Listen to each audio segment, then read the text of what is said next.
Chess Grandpa here. Hey everybody. Yesterday was Iggy Pop's 77th birthday. How are you? I hope I'm still going at 77. With your help, that would be awesome. Another 25 years? More than 25 years? 25 plus.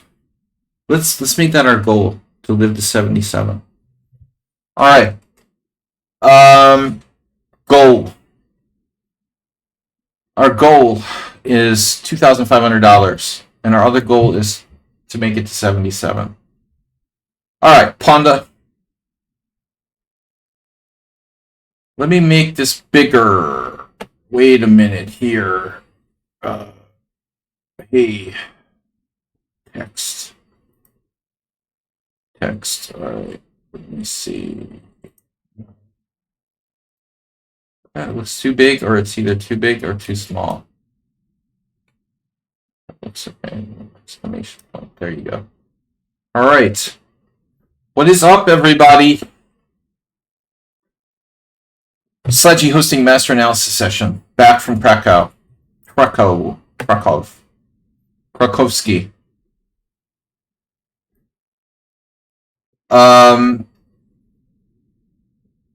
Back with 5 or 6 rating points. We keep gaining 5 or 6 rating points every tournament. I was hoping to gain more like 10. I should have if I wasn't an idiot. Yeah, slowly we make our way back to a decent rating. Let's see if we can do it. Get off our rating floor. Virtual rating floor. But, alright. So, where's our analysis? Where's our analysis study? There it is. Not many games here. I've got Acerbate. This is not a game. So we got 2 games. All right. Delete chapter.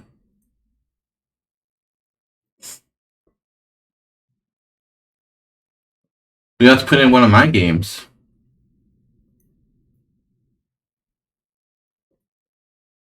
Round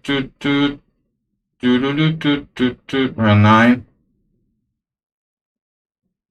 Oof. 100 round 9 get in there. Oof. That's not good. Yikes.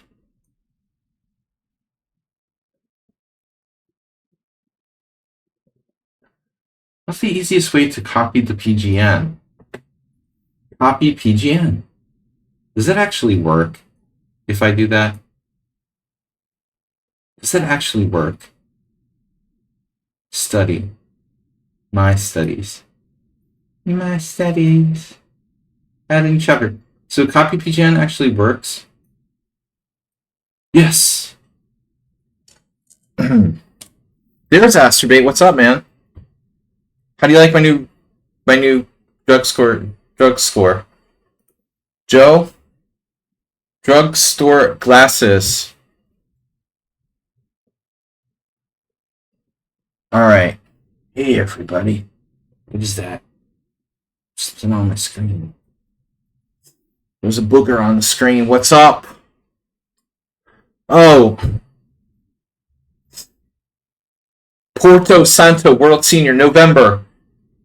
The Portuguese island of Porto Santo in the Madeira island chain off the coast of southern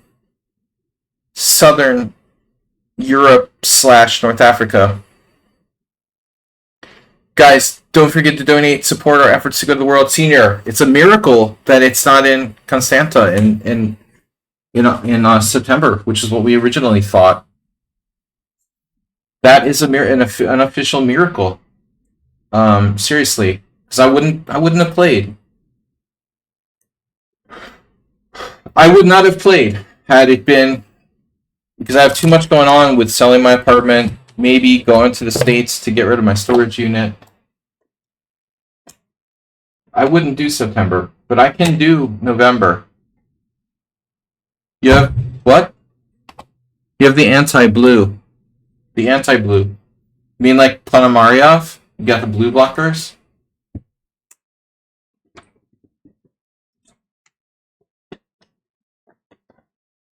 Whatever happened to Ponomaryov streaming with his blue blockers on? Alright, well, while we're waiting for more people, to join, we could start. I gotta fix the board here. Been messing with the board a little bit. Let me see. Window capture, is that what we're talking about? Is that what we're talking about? Yes. There we go. I guess that's fine. Allergens. All right. 2 viewers. Killing it. Chess mastery essentially consists of analyzing chess positions accurately. That's deep. Astrobate, let's see what you did here. So we're going to start. We've got no other games from anyone. Just our closest comrades, Astrobate and Yababis. Well, there he is. Speaking of who? What is that up there? Is there something on the shelf, or is it just like something on my screen? That's weird. Second shelf looks like there's something there, but there's nothing there. Is that on my screen? It's really weird. That is so bizarre. That's really weird. It looks like there's something there. What's there? There's nothing there. Oh my god, that is bizarre.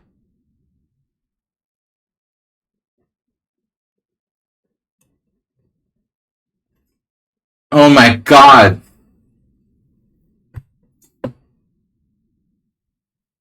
Ubanus has subscribed.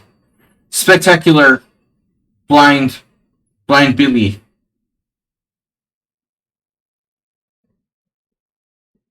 Do you guys ever sit around and think the camel looks weird when you realize how it's spelled? You know those words that seem strange? You're like, wait a minute. Why does camel look so weird? Do I see glasses? Do I need new ones? These are not real glasses.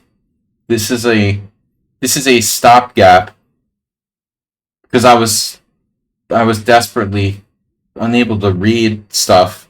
So these aren't like the final product. This is just a temporary situation. These are my grandpa reading glasses. I figured it can't hurt though,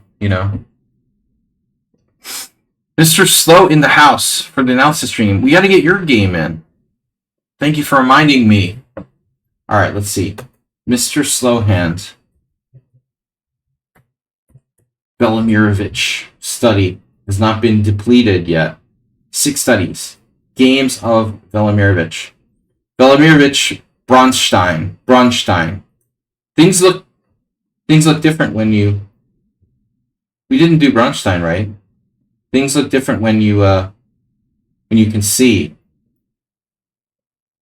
Now, copy PGN and then go back. Things tend to look different when you can see. Here, paste. Go. We put it in there. All right. My game is merely a filler. Camel looks weird when it's not capitalized. Mr. Soul has tipped $20. There we go.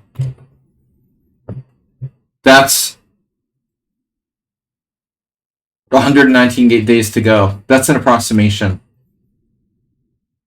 I am so excited because I really didn't think there would be a World Senior. And the Constanta fell through. So despite it being a difficult place to get to, I have until September to register. I have to register by the end of September, by the end of August. Miyama. Mr. So, thank you for donating $20. We're already up to $70. We're 2.8% of the way there already. to Porto Santo. And we got 9 viewers. All right, let's get started. We can start with whatever. We can start with Velimirovich. Anyway, why is it not? All right, there it is. We can start with this anyway, because I usually like to spend a little more time. Did you guys know? Start with Acer? Okay. Well, I don't think he cares one way or the other. Did you know that Trotsky was... We talked about this already.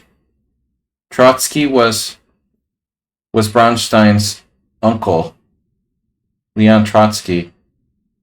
What's the chances of that, right? What's the chances you're like a Jewish chess grandmaster and your uncle is Leon Trotsky? All right. But anyway, so Joe Mama versus Asterbate. Joe Massive. Massive Joe. All right, E4, G6. We're starting with Asterbate. E4, G6? No way. Asterbate forgot to play C5. Asterbate, tell me the truth. Give it to me straight, doctor. Did you forget to play C5 or did you do this on purpose? He's getting hyper modern. Was this like a cognitive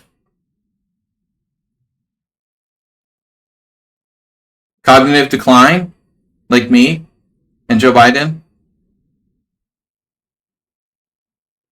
Or are you like being you and like experimenting with stuff? You forgot. Wow.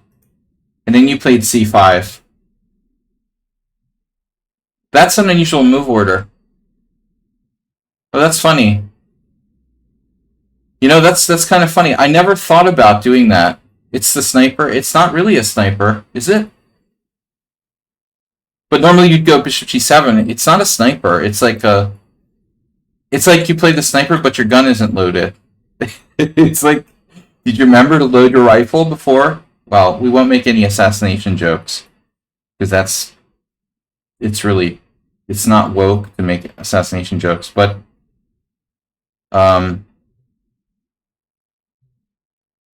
calling for people's executions is okay. Assassinations are not okay. But seriously, if you're going to be a sniper, you have to load your gun before you fire. You know, this is like the unloaded sniper gun. The unloaded sniper rifle. It's not even loaded, dude. It's like a toy gun. Anyway. White has a lot of different options here. I mean, presumably, if pawn takes pawn, you're just going to play bishop g7.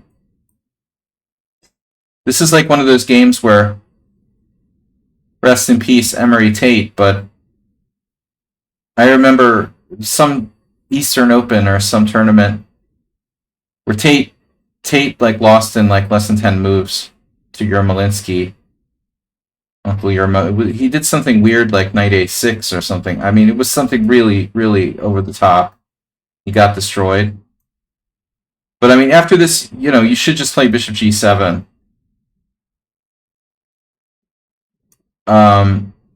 This has to be bad for black. Yes, it's playable, but I wouldn't recommend it. Alright.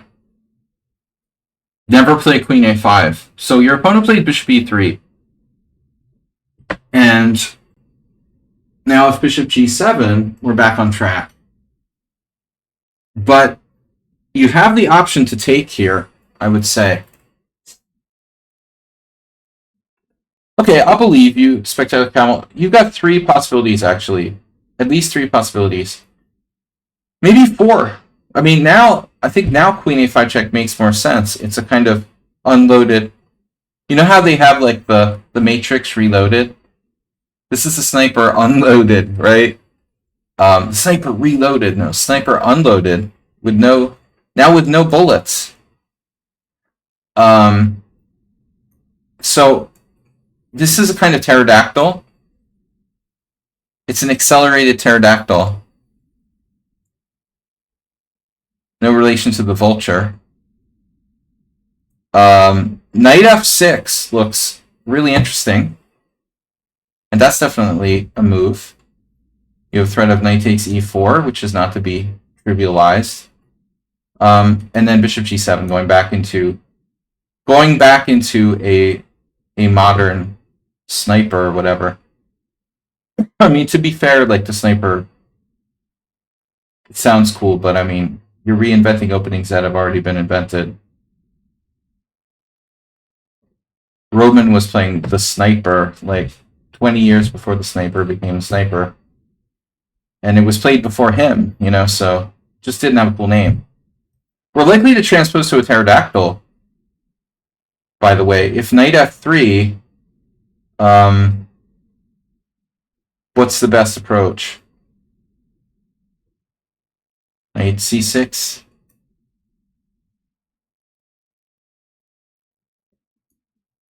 But anyways, opponent plays c3. All right. So now he's really threatening to take your c5 pawn. And so what do? You don't do what you did here. This is extremely, extremely unsound. Black has maybe two options, right? I don't think that d6 is sound. Queen b6 looks dangerous. Might be a move. But the real debate, I guess, is the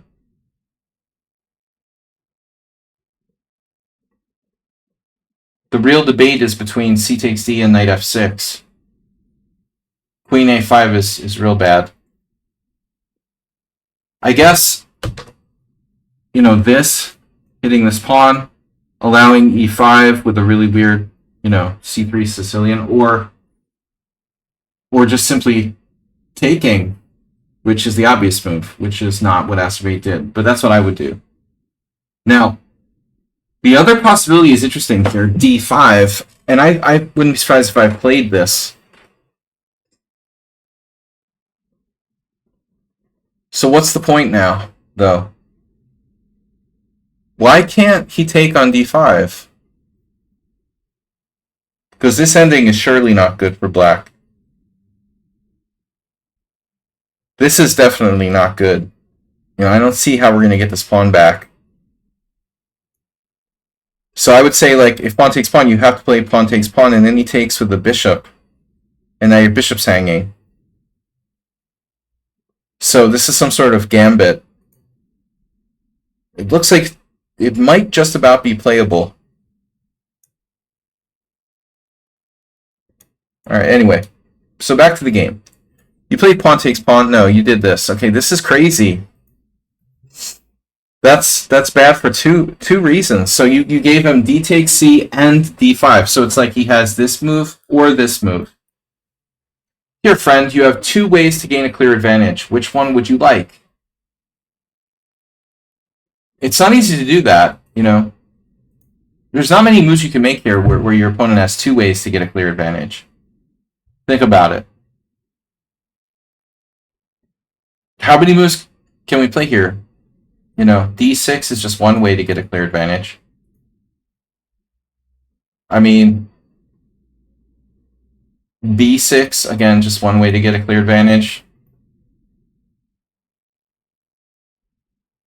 But with this move, he has two ways to get a clear advantage. But one is more than the other. Or not. No, because if d5, it's like the time that I lost to a Kopion. Yeah, after d5, your knight is trapped. Oh no. Oh no. This is like what happened to me against the Kopion. I was embarrassed to play knight e5. It's like, I mean, I'm sorry. I was embarrassed to play knight b8. I was embarrassed to play knight b8, so I just played knight e5 and sacked the piece. I think Asterbait is feeling the same thing right here. This is embarrassing. If you play knight b8, you're just like, oh god. You're losing the pawn, and you had to retreat your knight shamefully back to crawl back in your cave. I wonder if Asterbait actually just like missed this. You know, did he miss f4? When it happened to me against the Kopion, it was a bit of a strange position. Obviously, I've gotten this knight trap. Mr. Slow and I have gotten our knights trapped on e5 in the King's Indian before. And that knight, you know, needs to be able to retreat back to one of these squares. But Asterbait comes up with an original move. It's all a deep plan to weaken the long sniper diagonal. Right. No, CD is normal. And after c takes d, right. No, this is the normal. Absolutely. But White could play this cowardly bishop takes d4, which is, it's not dangerous. Klaus Pohl versus Alexander Ivanov, 1997. December. I wasn't there because I was in Hungary. It's unbelievable that Klaus Pohl reached 2387. That I don't think that's legit. That's like a rating mistake. He was like a national master. He was around 22 something. The dude definitely wasn't 2387. B-Day or USCF. I beat him as White in a win over French around 99. He definitely wasn't 2387. This is a move the 2387s do not play. No, bishop takes d4 is bad. You know, after bishop takes d4, this is kind of a cool move. Knight f6. That's what Ivanov did. And if you play bishop takes f6, Asterbait's going to take with the e-pawn. Right, Asterbait? Just to stay in shape. Because he likes to lose absolute control of the d5 square. He's really into that. Although, no, really you should take with the bishop. Yeah, Klaus Pohl played e5. This is not a great position for White. White is just a little overextended. Alright, so anyway, we get this craziness. White plays f4, queen b6. So this looks like the only try. Now, how do you protect? I have a funny suggestion here. Wow. Alright, first off, White is winning. Second off,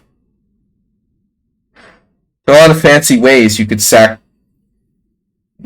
pawns or whatever. I'm thinking like pawn takes pawn, queen takes b2, knight d2, for example. Bishop takes e5, knight c4, bishop takes c3 check. You know, there's all kinds of weird stuff that can happen here, like here, takes, check, knight takes c2. So this kind of crazy situation could arise where maybe black has some sort of, you know, smoke and mirrors to keep the game complicated. But honestly, White can just play bishop c1. There was queen takes a1 there? What? Oh. Oh. Oh. That's not smoke and mirrors. Okay. Alright, wise guy. Yeah. Yeah, that's a bad move. This is a problem. This is a problem. There's queen takes a1. Oh no. That's not smoke and mirrors. That's like a 5-alarm fire. That is not a joke. No, you can't do that. Alright. Well, I'll leave it at this. It's unclear looking position. It's not enough. White is winning. He has to find a good move now. Okay, knight e2. I'm cheating with the engine. Knight e2. Anyway, whatever. It's not sound. That's my first suggestion. Queen b6. Why you play queen c2 though? This is the worst way to defend the b pawn. There's also b3. Move 11 gift sub. The will bb 1 2 3 4. Will brb. But I prefer. I don't know. Do you guys prefer b3 or bishop c1?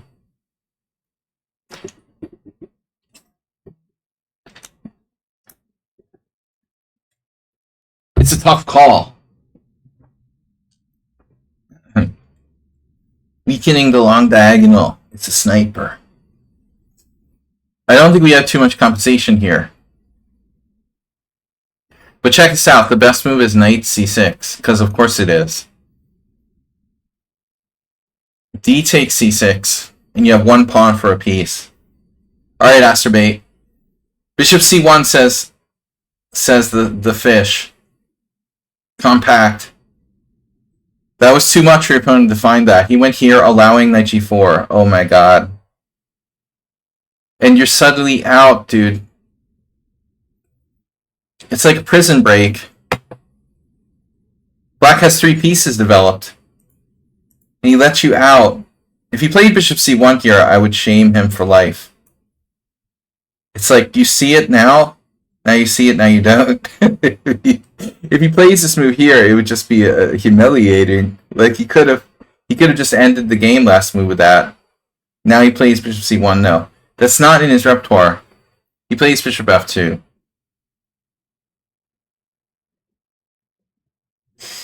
Anyway, alright. Queen takes. Man, this guy. He could have taken with the queen, preserving his right to castleize. But no. No, he wanted to take with the king. Just because it wasn't bad enough he doesn't have a dark square bishop. He wanted to jeopardize his immediate king position as well. So that's good. And now knight f6. And now more pawn weaknesses, more dark square weaknesses. Stopping knight g4, obviously. You know, the funny thing is you're threatening knight takes c4 here. Did you find it? Oh no. Asterbait, you have this.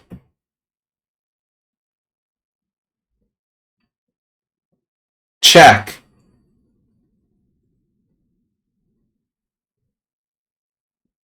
Knight takes c4, check. You play the Benoni, you should see this move. Takes, takes, queen takes b2. Now his rook is gone. So he should try the desperate, I don't know what. Some move with the pieces, I guess. You play king g3, and he loses a rook. Then you threaten mate in 1, and you just go here, and white is lost.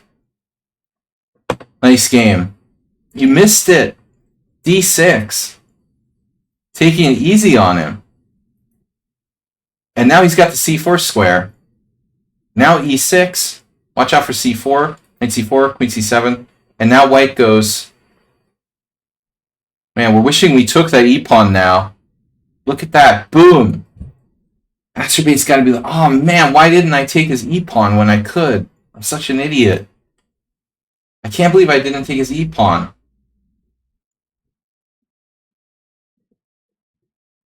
And so now you took on e5, and white has a choice, right?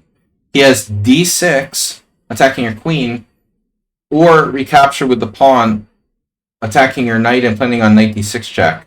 So this was an option. I mean, obviously black is winning.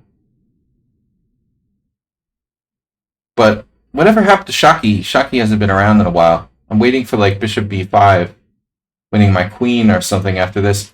Just a matter of time till a4 and bishop b5. So he takes back with the pawn, and then you take, and he has one check. So that's his last hurrah. He got a check, and you can't castle. So take that. This is a tough call. Zzz. Which way do we go? King f8 or king e7?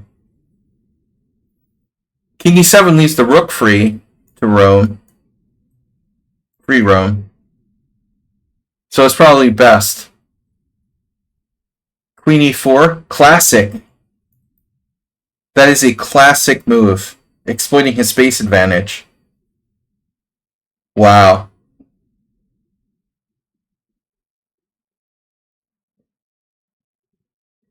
Astrobate saw this was perpetual check, like bishop takes e5, queen e5, queen d6, queen h8. He saw the perpetual check here with queen f4.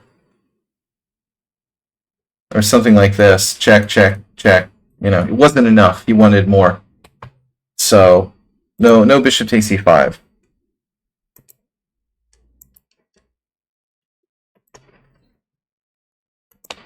I hate Norton.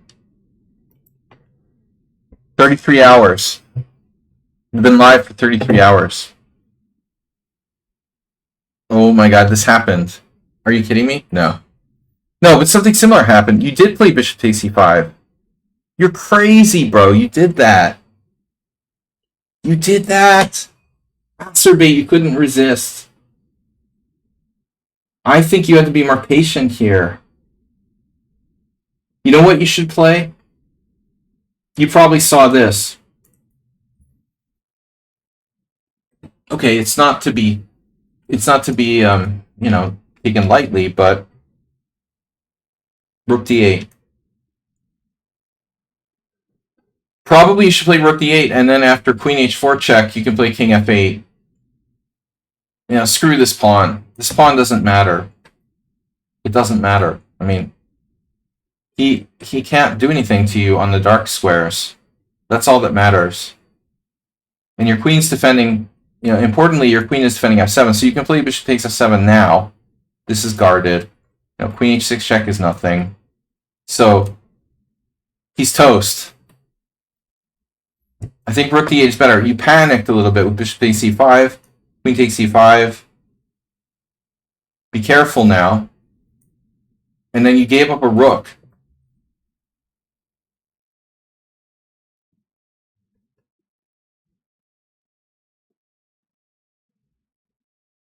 Surprisingly, Esby didn't go for the check here. If queen f4 check, we looked at knight f3. But remember, he could also go here.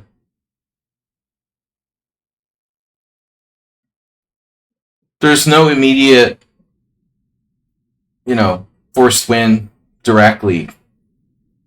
And black is down a rook for the time being, at least.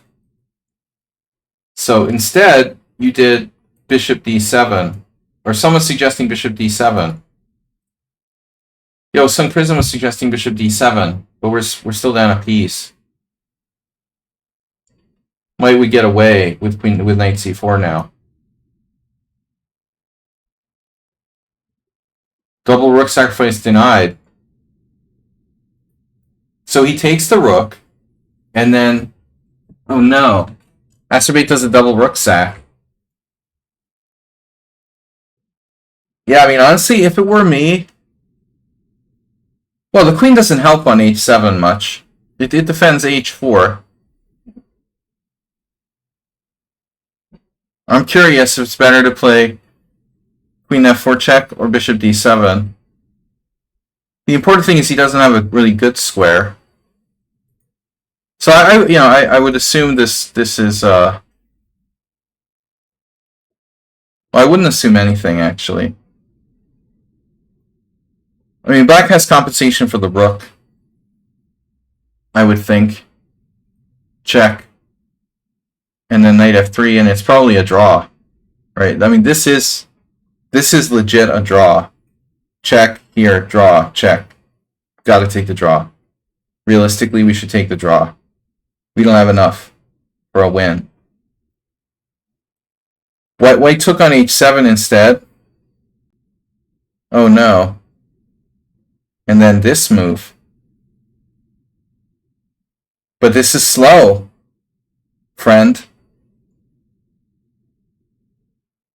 We need to trap that queen. Queen f4 check. How are you going to trap it? Oh no! Did you play queen f4 check first? Asprey, did you get confused and like mess up your move order? Did you mean to do this first and then play knight f6? Because there you do trap his queen. It looks like here he does. No, he has knight f3. Oh man.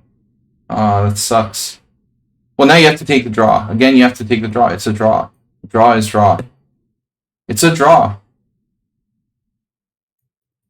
You got to take the draw. You don't have enough material.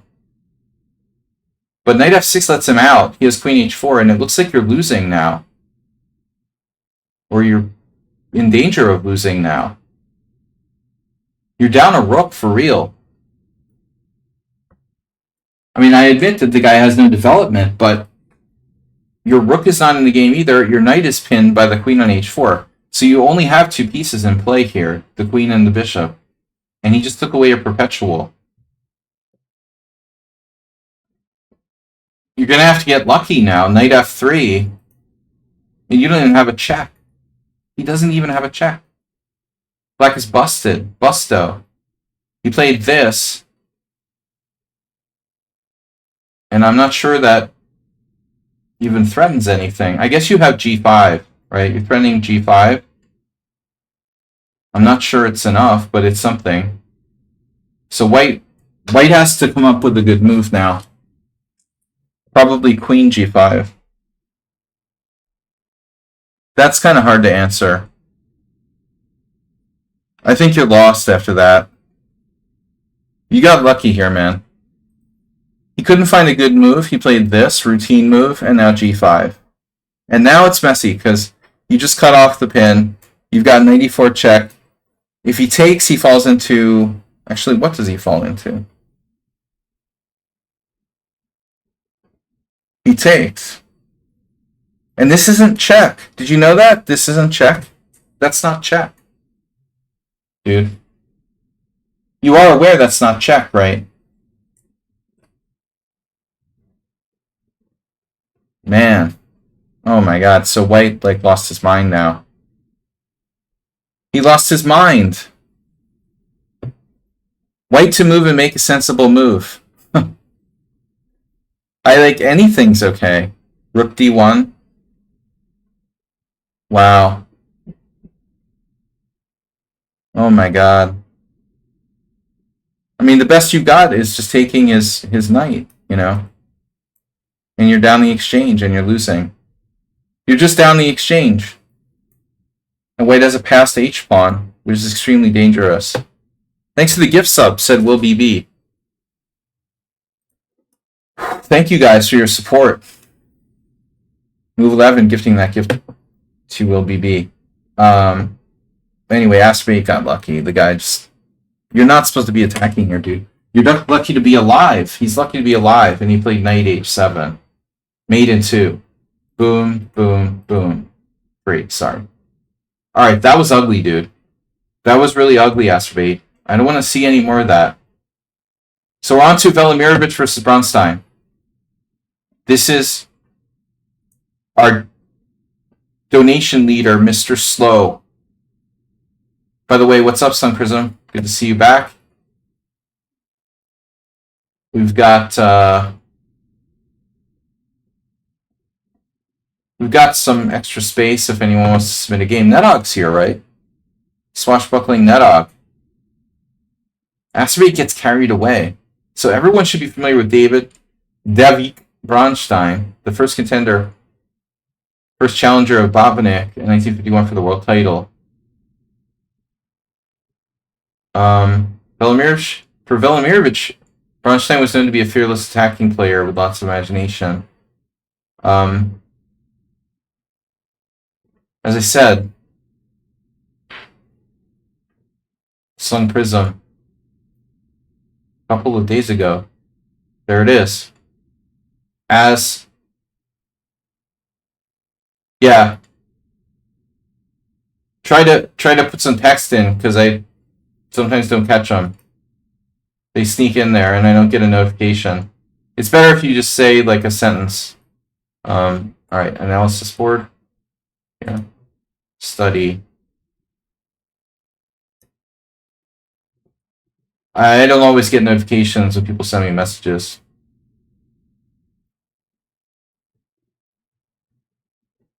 Bob the Builder. All right.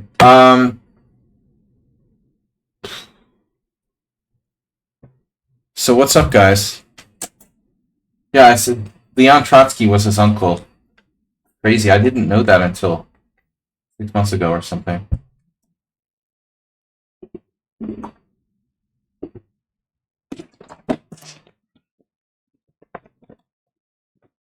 He was fun to be around. Bronstein was very popular. I didn't talk to him, but I saw him at Hastings. We played in the same tournament. At least I can say I've played in the same tournament as Bronstein. I guess it was Hastings, 1995. I think it was Hastings, 1995. Unfortunately, I didn't get paired with him. But he was always talking to people, you know, like between games. He was very beloved.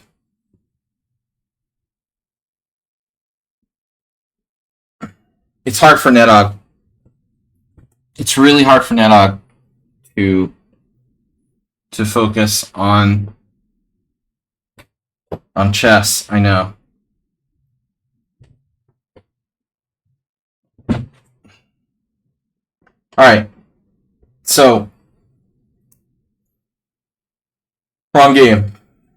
Sorry, wrong game. We're white. It's Velimirovich against Bronstein.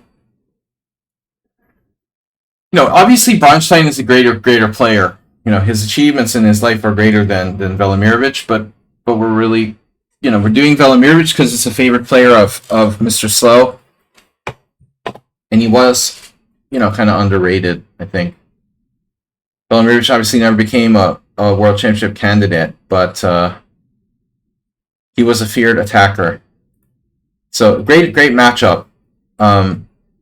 Bronstein played many different openings. So here we see the Najdorf.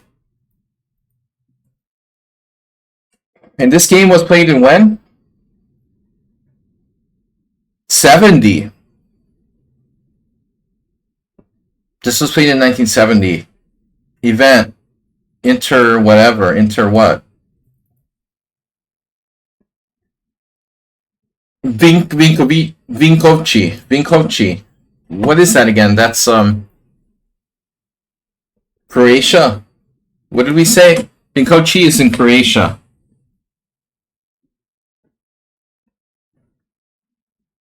Modern day Croatia. International tournament. So Bishop G5. The most topical move in those days.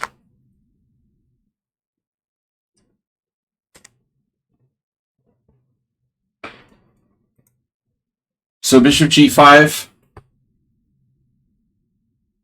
This is first big tournament. It was only 1970.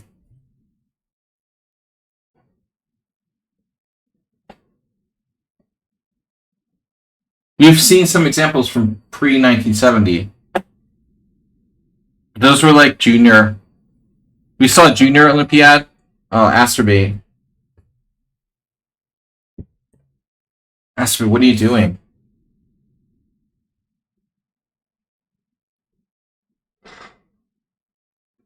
Yeah, but I mean, in those days, it was so hard to become a grandmaster because there weren't, you know, kids' moms like organizing tournaments in the backyard for the 4th of July barbecue and stuff like that. I mean,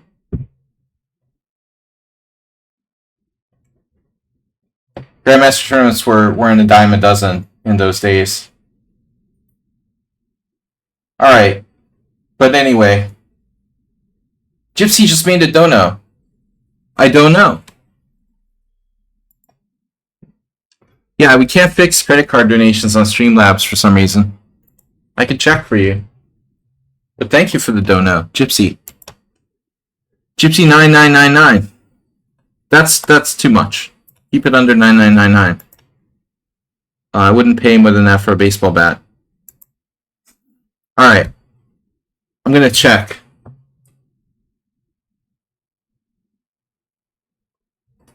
Today's game analysis. Whoa. Oh.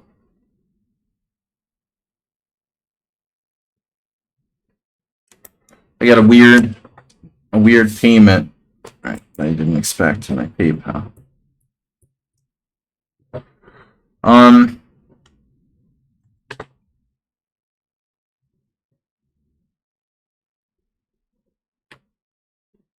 Yeah, I just got a $25 donation from Gypsy9999.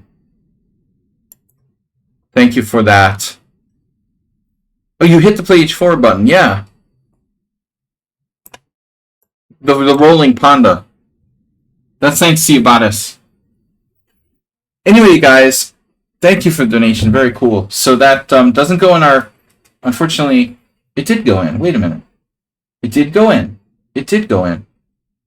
But last time you didn't go in the notifications, right? Mr. Slowdown at 20. No, it went through this time. No, it works. Okay, so I didn't need to check it on PayPal. It was in there. Alright. I think last time you donated something, Gypsy, it didn't show up because you did a credit card donation. Now it goes on. Yeah, we're in November. I'm gonna play in November. So we got plenty of time to get in practice. World Senior Championship Individual in November on some Atlantic island. It's like midway between the Canary Islands and the Azores. I didn't even realize that Madeira was as big as it was. I think I might have a friend, ironically. I think I have a friend who has a friend who's a realtor in California who sells like properties in Madeira, which is the big island in that island chain. Maybe I can maybe I'll take my money and buy a Portuguese villa or something. If our donations hit, your money is going toward a Portuguese villa. We'll see how affordable they are.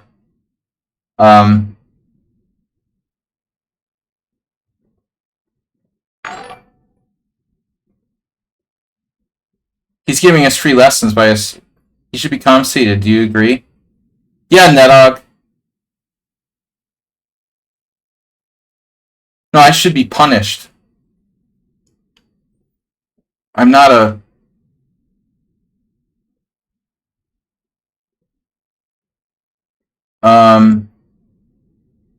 Alright, E6. So E6 is main line. Now F4.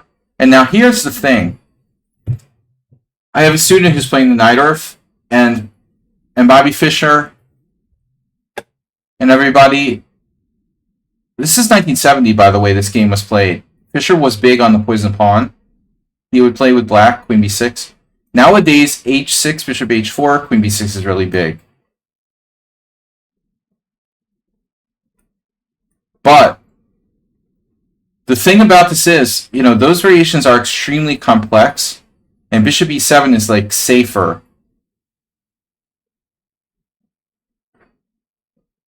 I've been playing my Kraken defense against e4, and I realized one day that the Kraken was basically like transposing to the Najdorf in some cases.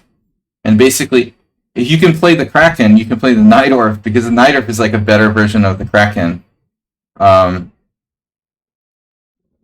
So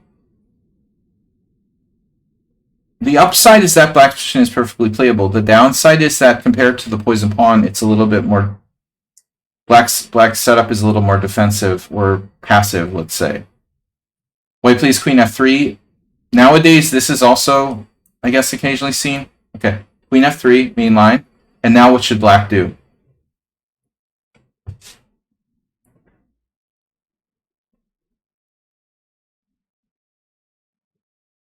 I guess the problem is, what is the problem? If castles...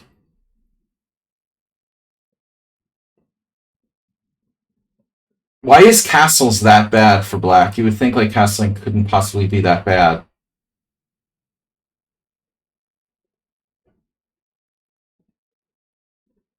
I would think that castling couldn't possibly be that bad. So if castles, if black castles, white castles, queenside, and then white is threatening e5, but you could still play queen c7. Queen c7 fights for control of e5. It gets the queen off the c file. So we're looking at this being primary threat. Keep in mind, it's not a threat yet because of this. It's not a threat at the moment. White is not really threatening e5 yet, till his knight is defended. So my only question, I'm just not a Neidorf theorist. How bad is castles? Castles queenside. Now, would this transpose? Someone here played knight e8. Okay, I'm not down with that, but alright. This is a total threat. So if queen c7, suddenly there's a bunch of games, and black did okay. So it's just funny.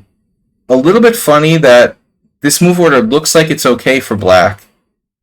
It's like you played queen c7 and then castled. Although white has a very good score with the move queen g3 now.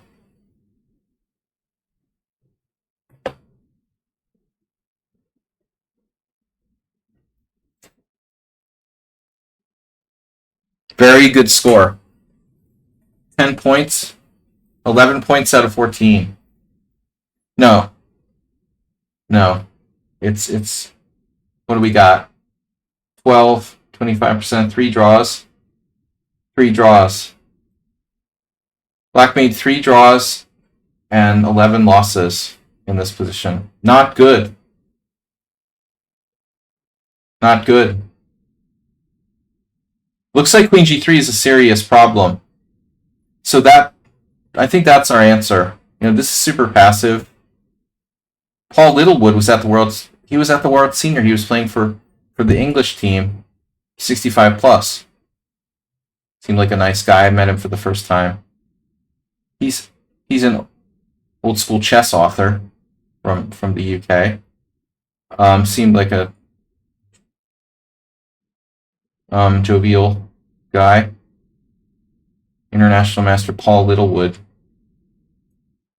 playing on the lower boards on 65 plus with the likes of John Nunn, Tony Costin, and Mestel. Some alarm is going off in my building. All right. Anyway, so long story short, castles is dangerous. Better to play queen c7. White castles queenside now. Knight on bd7. Stopping e5. This is main line. And as Sun Prism pointed out, g4 is like the main variation. g4 is the main variation, but not the only move. So white can develop with bishop d3. I'm surprised that king b1 isn't a move.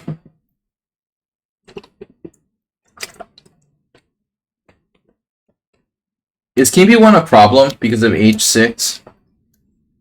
I guess it's h6. Bishop h4. Is that a thing? If king b1, h6, bishop h4, knight takes e4, this doesn't work.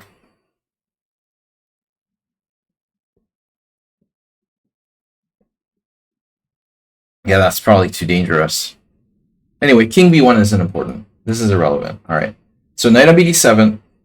The main line is g4, but this is 1970, and white prefers to develop his pieces.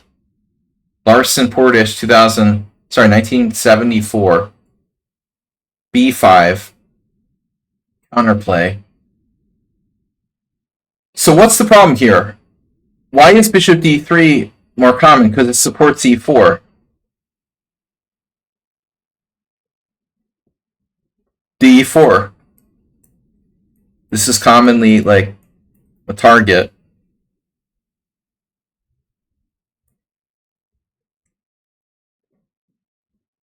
So this is a little counterintuitive in a way, right? If you play bishop e2, your e4 isn't as well covered, and b5 now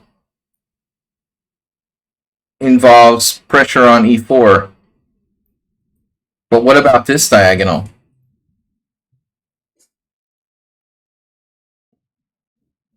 Hi, returning chatter. What about this diagonal? There are some cases where that queen could get trapped, but that usually only happens if black is castled. So we're all sitting here expecting e5, and there are some old games here, but none of them going back as far as this game. This game is from 1970, and the oldest other game is 74. Larson Portish. Well, they had already seen this game before that game was played.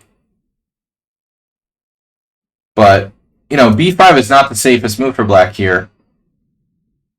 Needless to say, I think a major question is h6.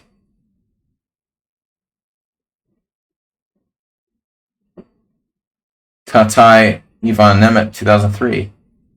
Relatively modern game for those guys. That's funny. Tatai has games from both colors.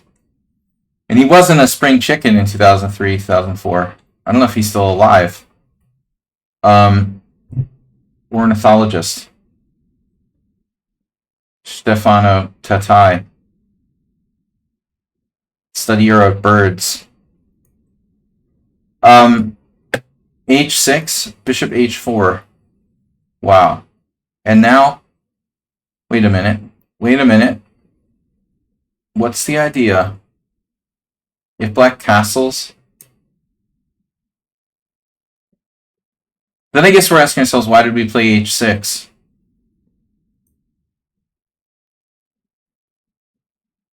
But b5 is the main move. What about this? e5, bishop b7. Okay. That makes sense. That's the answer. All right. Here. So white plays bishop takes f6.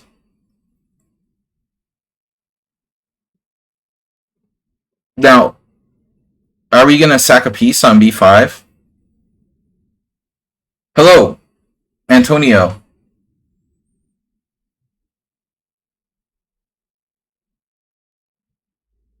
If we draw the bishop away from e7, do we have sacks on b5? That's a typical motif, right? This would be a good way to recapture for black. Except for this, and possibly some kind of piece sacks.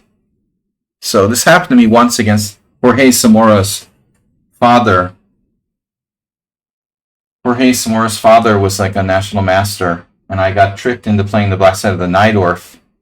And I end up in one of these like Najdorfs that I didn't know, and the guy like sacked on b5 and got 3 pawns for a piece, and I was like mortified. I was like, what am I doing? I have no clue what I'm doing. I managed to draw.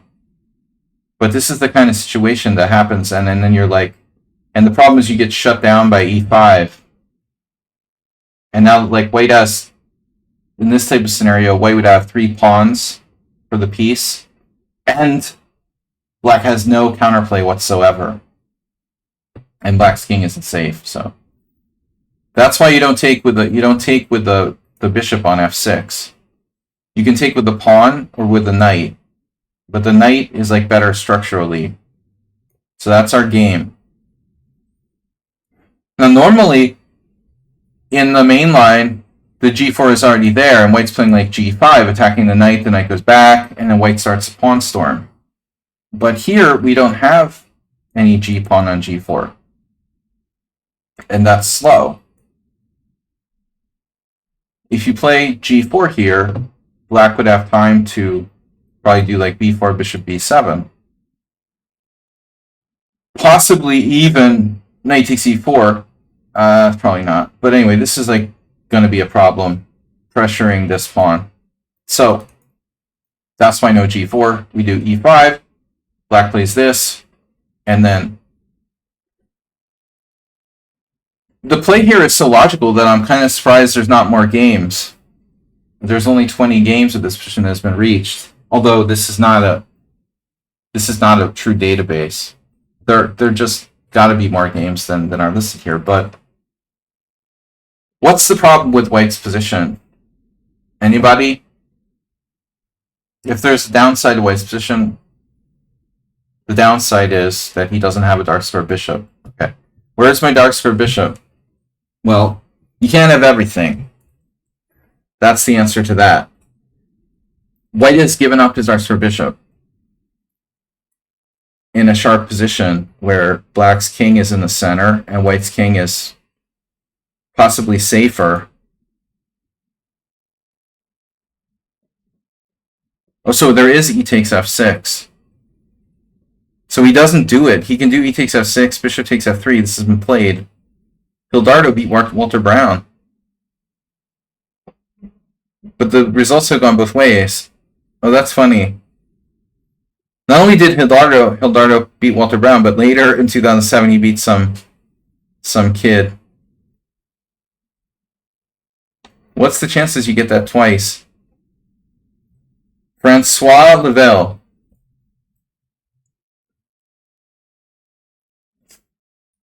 Bishop takes f3. Bishop takes f6. What should Black play here?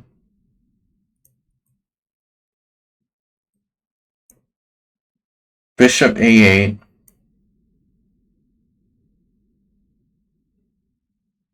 So this is kind of a tricky position. Only one player found the correct move for Black. Walter Brown was probably freaking out and going into time pressure on an analog clock in 1990. Hyperventilating, shaking, moving lamps. Hildardo, I think Hildardo didn't even have his GM title yet. After Queen c4. Wow. So Black's best move was never found until Valery Neverov in 2010. Neverov Ranch. You know, it's the kind of position that makes you think, like, Hildardo played this twice. He probably knew there was a solution, but he's just, like, banking on the fact that no one finds it over the board. No. I mean, White is in trouble, I guess, if he doesn't find that move. Yeah, he doesn't have to play that, though. But anyway, that's funny that everyone else went wrong. Everyone else went wrong in that line. So that line, what's the moral of the story? At the end of the day, e5 is a mistake. It's like it's a trappy move that doesn't really work. It's very interesting. But, you know, okay, it's complex. Bishop b7. Well, anyway, e takes f6 is a mistake. Okay, let's say that's a mistake. So this is correct. Velimirovich is correct not to go into that simplification. D takes e5, f takes e5, and now Black to play. Black to play, and then I'm cheating by looking at the engine here. But what's the point? The point is freaking obvious, right? If you play knight d7, the e5 pawn is under attack.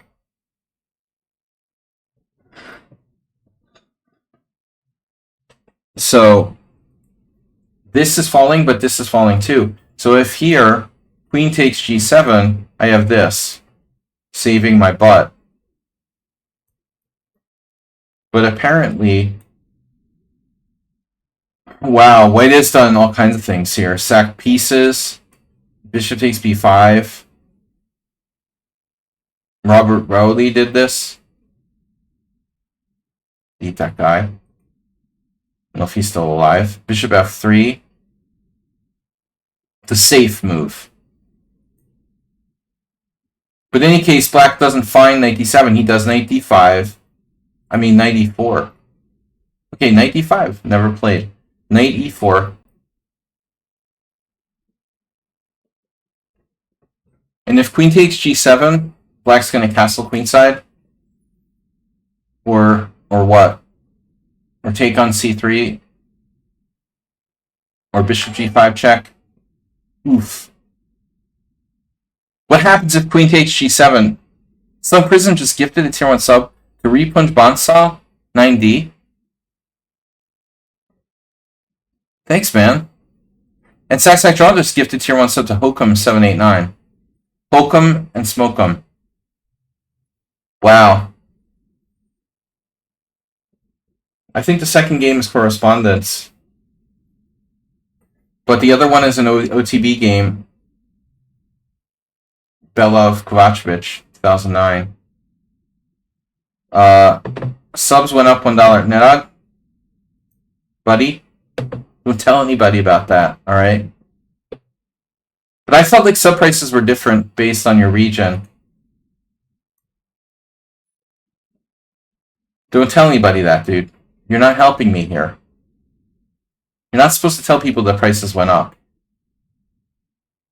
The price of shipping containers went up. Alright? Can you get me a shipping container from Boston to Europe? Can you get me a good price on a shipping container from Boston to Europe? Queen takes g7.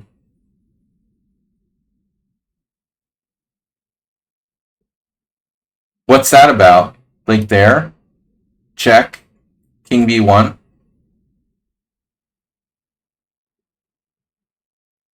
I don't know that that's a good idea. I heard shipping prices went up. But it's probably all just a scam, you know?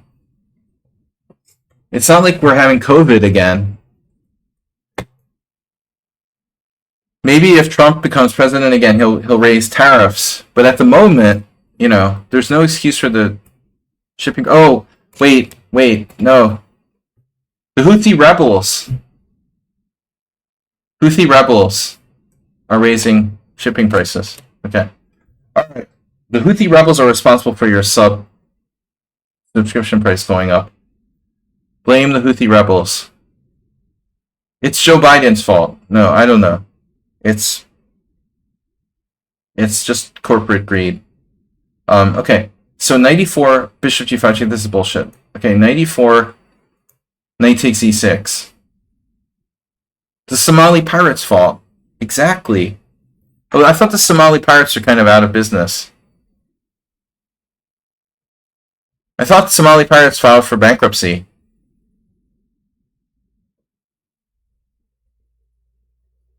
They cut a deal with like Rudy Giuliani's lawyer to like file for group bankruptcy. Wow.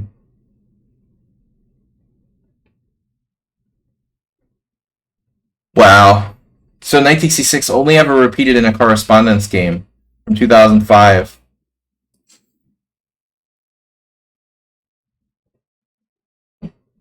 You know, the funny thing is, like, this looks passive.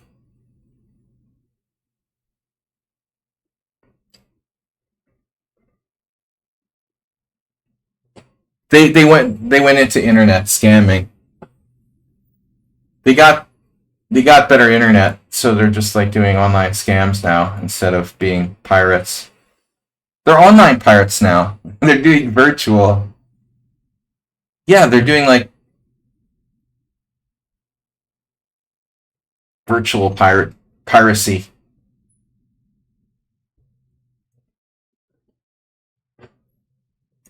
I mean, this move looks more passive.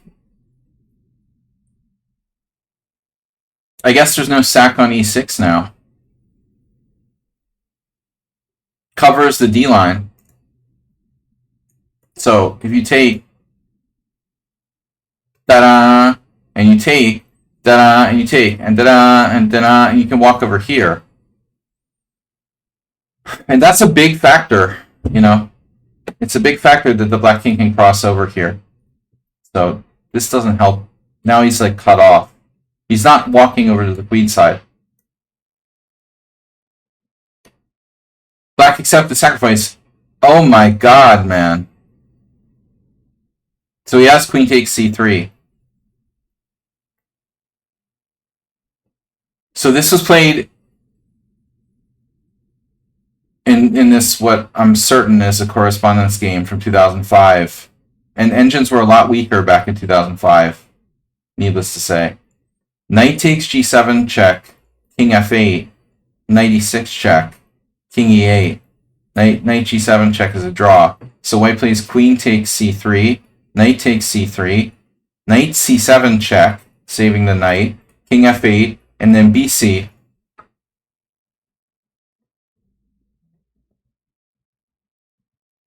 One, two, three, four, five, six. The pawns don't look good, but he has more of them.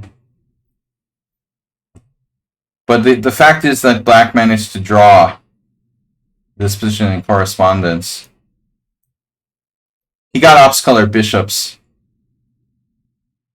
But with the heavy pieces on the board, it's not an automatic draw. Obviously. He's one pawn down in a heavy piece ending. And I would think like g3 also should be considered. I'm not really sure I want to put the bishop on f3 necessarily. But anyway, white is better, but not necessarily winning. So that's the best defense for black. F takes c6. Check. Uh-oh. This is what I was afraid of. So it's unclear what exactly Bronstein missed. You know, did he miss something, or did he like think that this wasn't lost?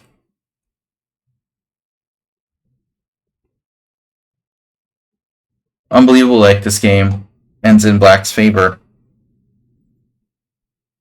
It has to be winning for white.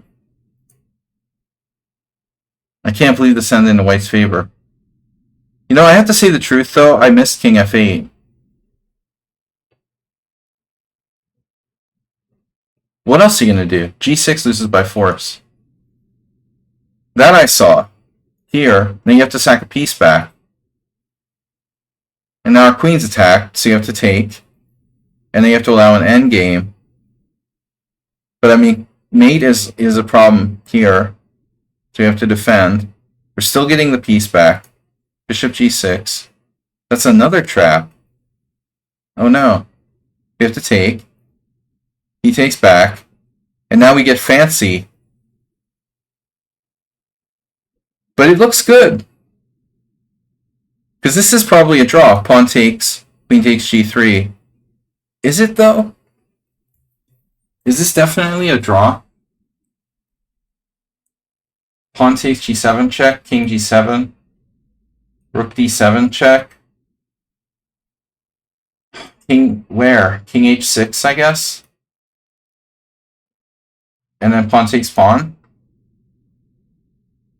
I mean, the king is always trying to come out here. I wouldn't think white is winning with any certainty. So he makes the decision to not trade queens, but white loses this game. Okay, this is not realistic to lose this. King f7, pawn takes bishop, and white is just better. I mean, look at black's pawn structure. Hello?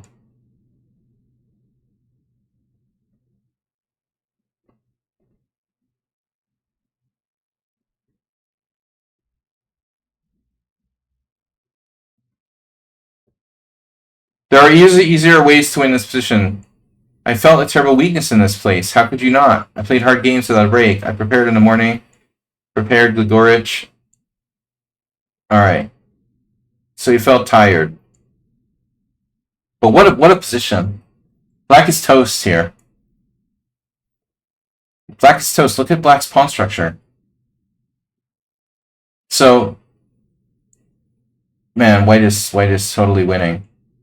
He's totally winning. I don't feel bad, though, then, about screwing up my winning positions when you see something like this.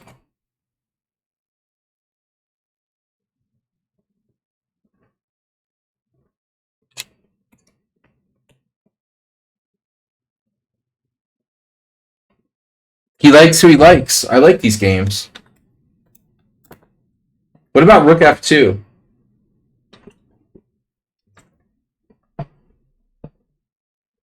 What about this? I really like this move. This move is hardcore. Rook f2. Alyakin's frontal gun.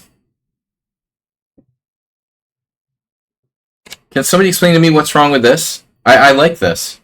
Because king g8, we play f7 check. That's something of a problem. Yeah, so he blundered. He blundered with a very natural looking move, queen d1, threatening the obvious rook d7. The problem is that move is easy enough to prevent. So I imagine it was some kind of hallucination. White thought he had some easy win here, and he overlooked something. Trading pieces doesn't help. A lot of heavy piece endings are going to be a draw. Now there's like some back ranks. Another bad move. I would guess like... No. I mean, for starters, we should probably consider taking. And then, if you want to make back rank look, like, probably a3, as David Rigo, rest in peace, said, when you make luft, you should always make it with the pawn that only doesn't weaken any squares. When you play b3, it doesn't weaken as many squares. When you play b3, you weaken both these squares permanently. When you play a3, you don't weaken any squares permanently. So this is clearly a more weakening move, b3. And then e5, check, king takes. And obviously white is up a pawn, and black's king is exposed.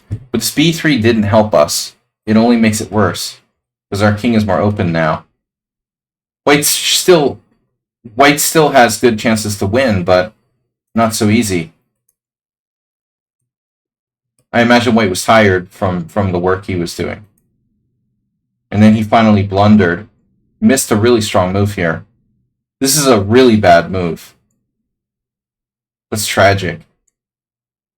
Rook e4, missing this. Check, and then queen g5. And then, you're thinking, well, I've got rook takes b4.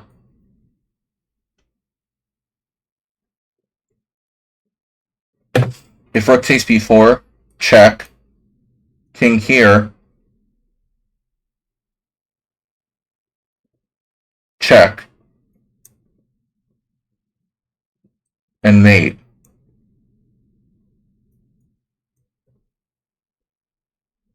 So white played check first.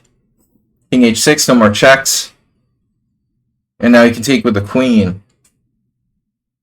Getting out of the mating net or not. Check. And then this is just a wrap draw. But he has this. Ooh. And the problem is, your only move, you resigned, because your only move here is rook d4 check. Either loses the queen or forces you to take, and that's mate. So you lose your queen or you get mated. Anyway, really tragic loss. But, it's refreshing to see a really strong player. It's refreshing to see a really strong player lose winning position. We don't see that every day. Really strong players don't tend to put in their games where they lose winning positions, especially. All right. Thanks, Morales.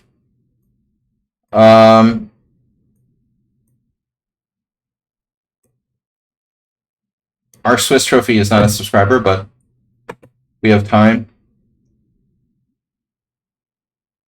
All right, we'll see.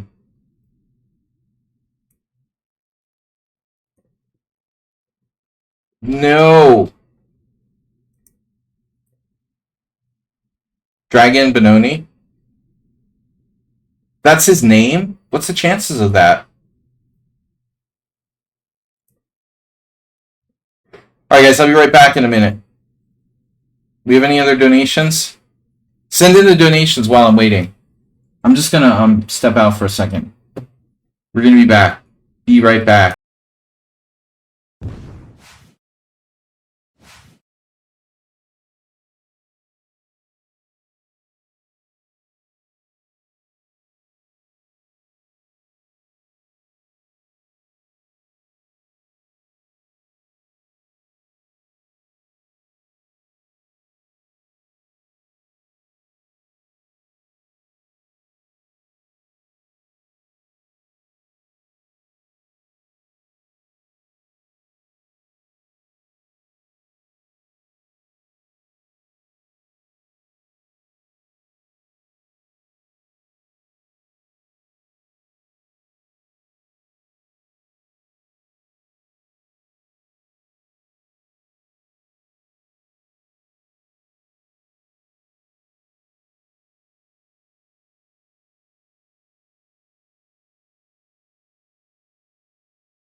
Hey everybody. Hey everybody. Grandpa's back. Doc. Nothing but trouble with Sack draw. Alright. Problems. Oh, that's an old chat. Sorry. I don't like to show my games. We'll see. I'd rather show your games. Alright, what do we got? So, Tsung.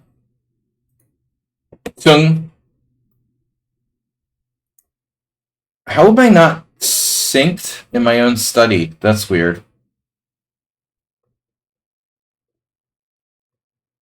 I don't know how I got unsynced in my own study, unless Yabatis did it. Could be.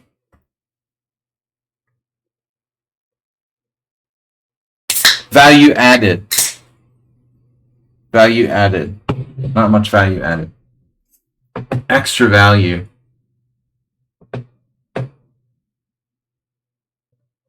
So, this is game 3. Alright, Sun Prism sent the game in first, so I hadn't added his game. He sent his game in prior to other people. So to be fair, I'm putting his in next. I don't remember what I was thinking before I left to go out, but doesn't matter. What is this? I've been thinking about playing the Benoni. You didn't do anything? Well, I don't understand how I get unsynced in my own study. How does that happen? Alright. Yeah, these glasses kind of hurt my ears. I think they're too small. Anyway, we will eventually get real glasses. This is just a stopgap. So I can see the board. It's amazing, like, the difference. But I think the frames are too small, and it's kind of hurting my ears. Alright. E6. Knight F3, D5. Knight C3. So C5. So semi-Tarash. Very solid defense. But difficult to win with. I will caution you. The biggest downside of this opening is that it will be very difficult to win. The draws, many draws.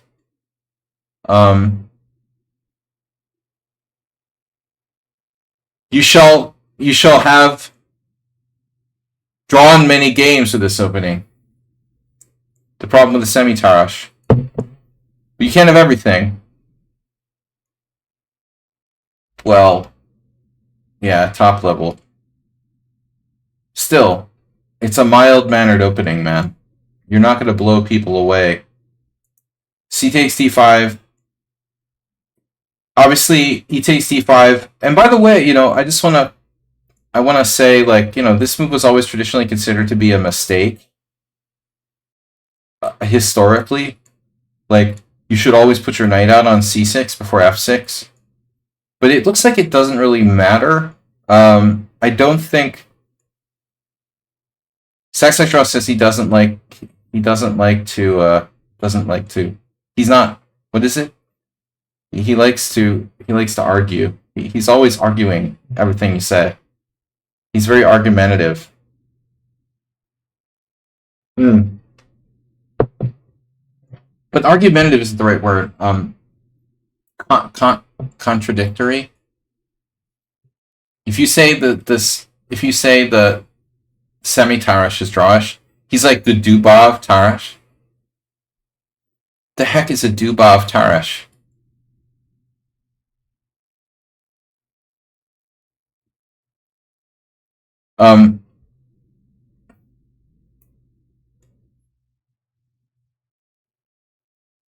Dubov can't get a Tarash named after him. The opening is just, it's too developed. It was already like, you can't be naming it the Dubov Tarash, sorry. No. Okay. So knight takes d5, e4, knight takes c3. This is forced. I feel like I already looked at this. Why am I having... Why? Oh, my glasses. Oh, my God. Why am I having a flashback? What is this? See? He's doing it again. He's doing it again. He does this every stream. Yes, I'm not trying to argue.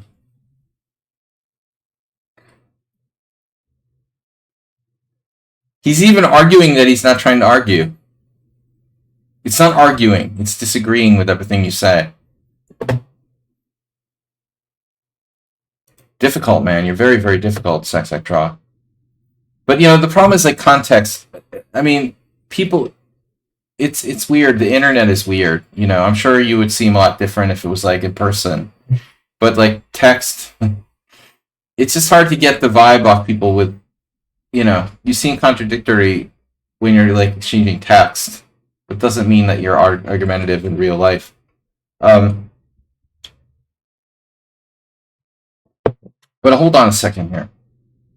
I'm having, like, deja vu. Why am I having deja vu?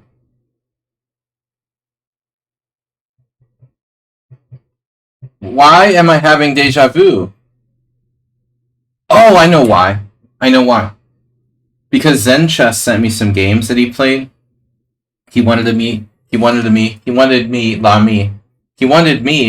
make some commentary on his games, and he had the same line. Yeah, it was okay. So Semitar, same line.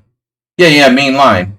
Okay, so chop, chop, chop, chop, chop, chop, chop, chop, chop, chop, and then castles. And now, you know what was funny? Traditionally, bishop c4 is main line.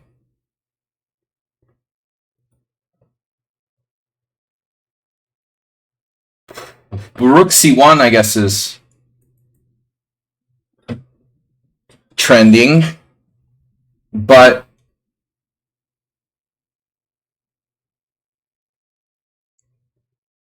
I had never seen anyone play this before.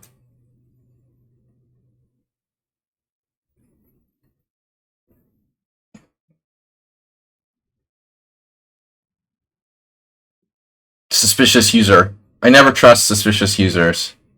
Just suspicious subscribers. That was the game the Zen Chess sent me.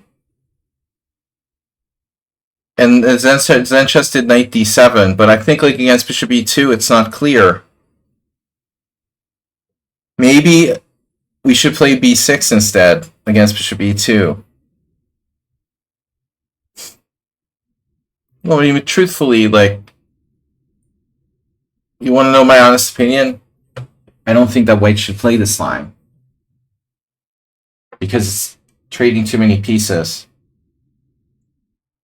TTMP. Ripun Bansal. This variation suffers from TTMP. Trade two pieces and she can't attack. You know, that's why I don't play this line. Well, Antonio, you're contrary too. How can you avoid exchanges? Hey! You sound like the My Pillow guy. Don't play fucking e4. Excuse my French. Well, don't play e4. You know, it's like, why do you have to play e4? Anyways. So game in question is bishop d3. I missed again. Always miss. You know what's cool? One of the fruit flies. There's a spider that came down. You guys want to see the spider? We can have a little bit of a... Check this out. Dude, doing that. I'm shaking his web. Oh my god. Sorry, dude. Whoa. How did you start vibrating? Look, he's vibrating. I made him vibrate. You can't see. He was vibrating like crazy. It'd be better for Halloween. He came down yesterday, and He's one of those really thin dust spiders. But he got a fruit fly. The fruit fly went right in his like web. I was like, score. One last fruit fly. He ate him really fast too. He must have been hungry. I thought like, spiders would generally like just chill. Like whatever, just stay there. I'll get around to it next week. He was just like immediate. I never had like a pet spider or anything, but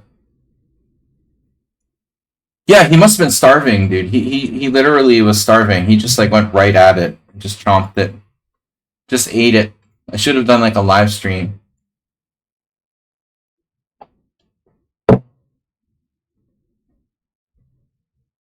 All right.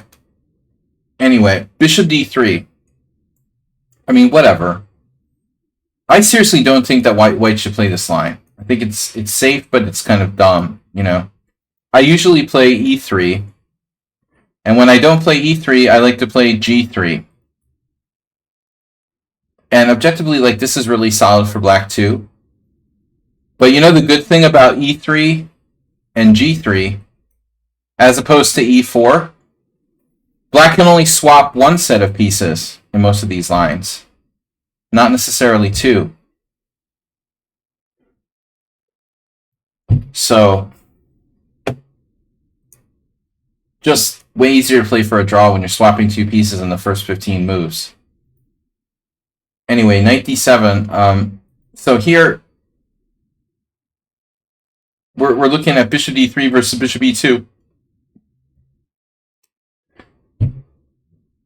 See, originally, rook d1 is another move. There's lots of moves. Very complicated.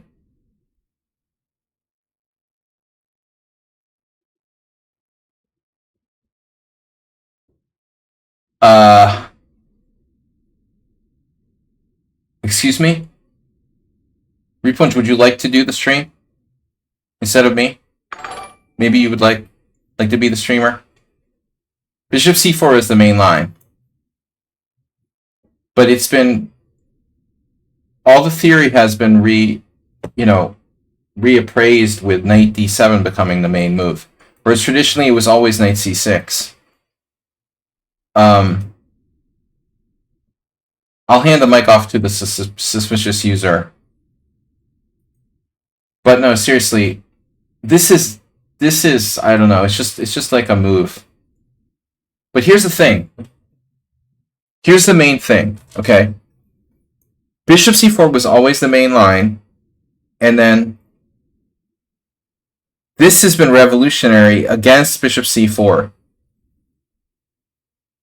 Because, well, for one thing, like, e4 can be attacked. So you have kind of the main plan, I think, in most cases, is to come here at some point.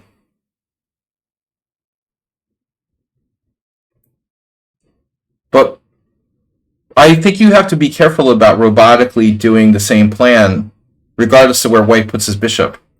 If white's going to play bishop d3, that might take some selling point out of knight d7 away. See, what Sun Prism here is doing, he's robotically playing the same setup regardless of what white does.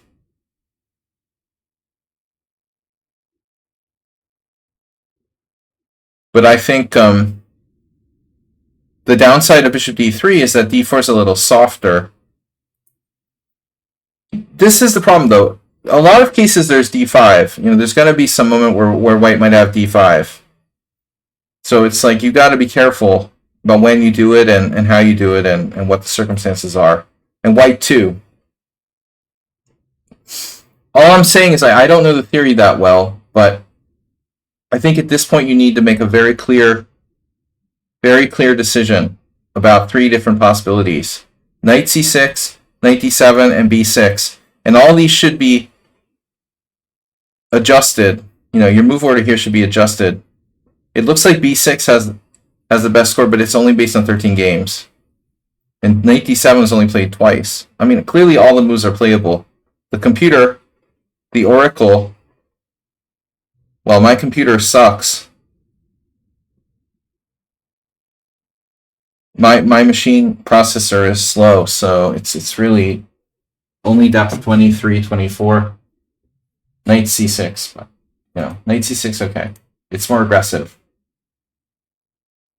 Reshevsky used to say like he didn't like this knight on d7 because it has nowhere to go against the d4 pawn. It's inherently passive. And the problem is that knight f6 isn't a thing anymore. e4 is already protected. So it doesn't really make sense to put your knight on f6. So you're left with just doing like b6. See, white has played e5. This can also kill your knight at d7. E5 is an ugly looking move, but it can make the knight at d7 feel very uncomfortable, and that happens in the Grunfeld too. Kazgalev couldn't even beat a 2400. Anyway, whatever. I find this opening kind of boring, but I imagine it's a great drawing weapon with black. Castles, b6.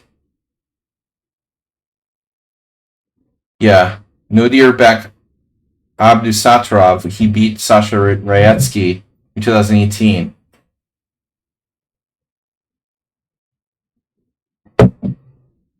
I mean, to be frank, if a really strong player lost this position with white, they're probably going to quit chess. I mean, seriously.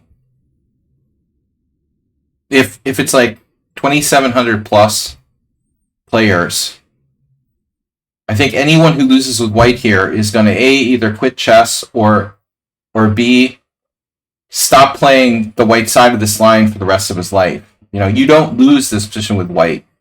The whole idea is that you're a tiny, tiny, tiny, tiny bit better, but black will probably draw. That's what's supposed to happen. Losing with white is not an option. What are you talking about now?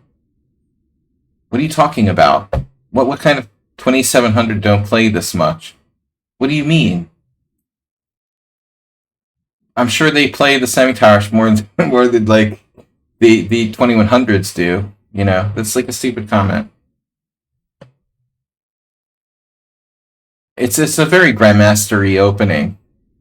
It's great for black. Play for a draw at 2,700 level. It's a great way to play for a draw with black. Seriously, something uber solid. But if you lose with white, you're like retarded. Why would Rayetsky lose with white? Why would a 2298 lose with white? Because they're not as good as their opponents. It takes real skill to lose this kind of position with white. Rook f1, bishop b7. And then, you see here this game white played a4. It's a move. Queen e2, white has no plan. That's ridiculous. Dude, you guys in your chessable. Ganguly. Ganguly's chessable, of course. Wait, you're putting the semi-tarish and dynamic in the same chessable course? Are you kidding me? Dude, that's the dumbest thing I ever heard. That's so stupid, dude. I mean, there is no such thing. Like, there is no dynamic in the semi-tarash, bro. It's an opening that you play for a draw, against strong players. There's nothing dynamic about trading two pieces in the first 10 moves. And come on. I mean, you can play a drawish position dynamically. It was dynamic for his wallet. It was easy to do a course on this opening, I guess. But anyway, alright. This is stupid. Why is white moving his queen? E3 is actually... Now, I think these squares... The queen covers the dark squares. Look at that. Look at the queen's mobility here. It's covering dark squares. This is a stupid move. Now he has no dark squares. Rook c8. Robotic. And now we've got... Hello! Well, this is how white can lose. He can just make mindless moves while black takes over the c-file. and do nothing about the dark squares, right? Rook e8. Rook e8 is a weird move. I don't understand rook e8. But I guess you got some ideas of defending with knight f8. I mean, it seems kind of passive. Maybe it's okay. Are we worried about d5 or e5 or both? You're giving your knight a square. Okay, it's not a bad move. But speaking of dynamic, I mean, this is our first choice. I would think you want to invade along the c-file, maybe try to complete your development. We don't need to play rook e8. Better to play rook f c8 if possible. Rook e8 feels kind of passive. Here, it's a move, it's okay.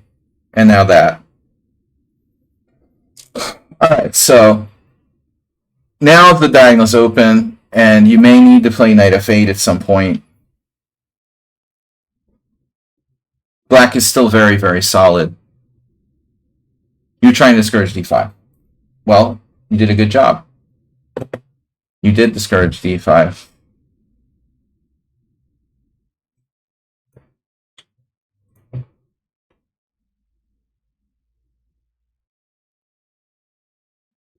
Is there something wrong with rook c3? Well, he goes back to d2, apparently. There's something I'm curious about, though. If I play rook c3, he plays queen d2. I play queen c7. Now, you can play like rook c1, which gets a lot of exchanges, right? So apparently, your d5 would be white's best shot. And this could get kind of... Now this could get kind of weird. So, rook e8 is indeed a very solid move.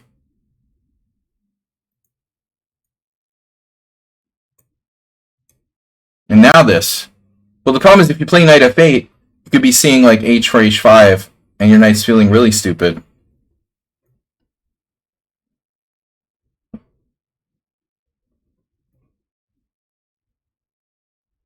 But e5 is not, it's not all upside. Like, white makes his own d-pawn backward. This becomes a square. And you're going to get pressure against e4. Maintain that pressure on the c-file. So is white going to get a serious attack with two pieces off the board? That's a very strange move. And rook d3 is... Well, that just loses, right? It just loses. The one-move blunder. But even if it wasn't a one-move blunder, like, why is white trading more pieces? You know? Even just this. He's only helping you by trading pieces here. But you have bishop a6. Yeah. Nothing to see here. This is like an acerbate game. Do you have a fancy mate?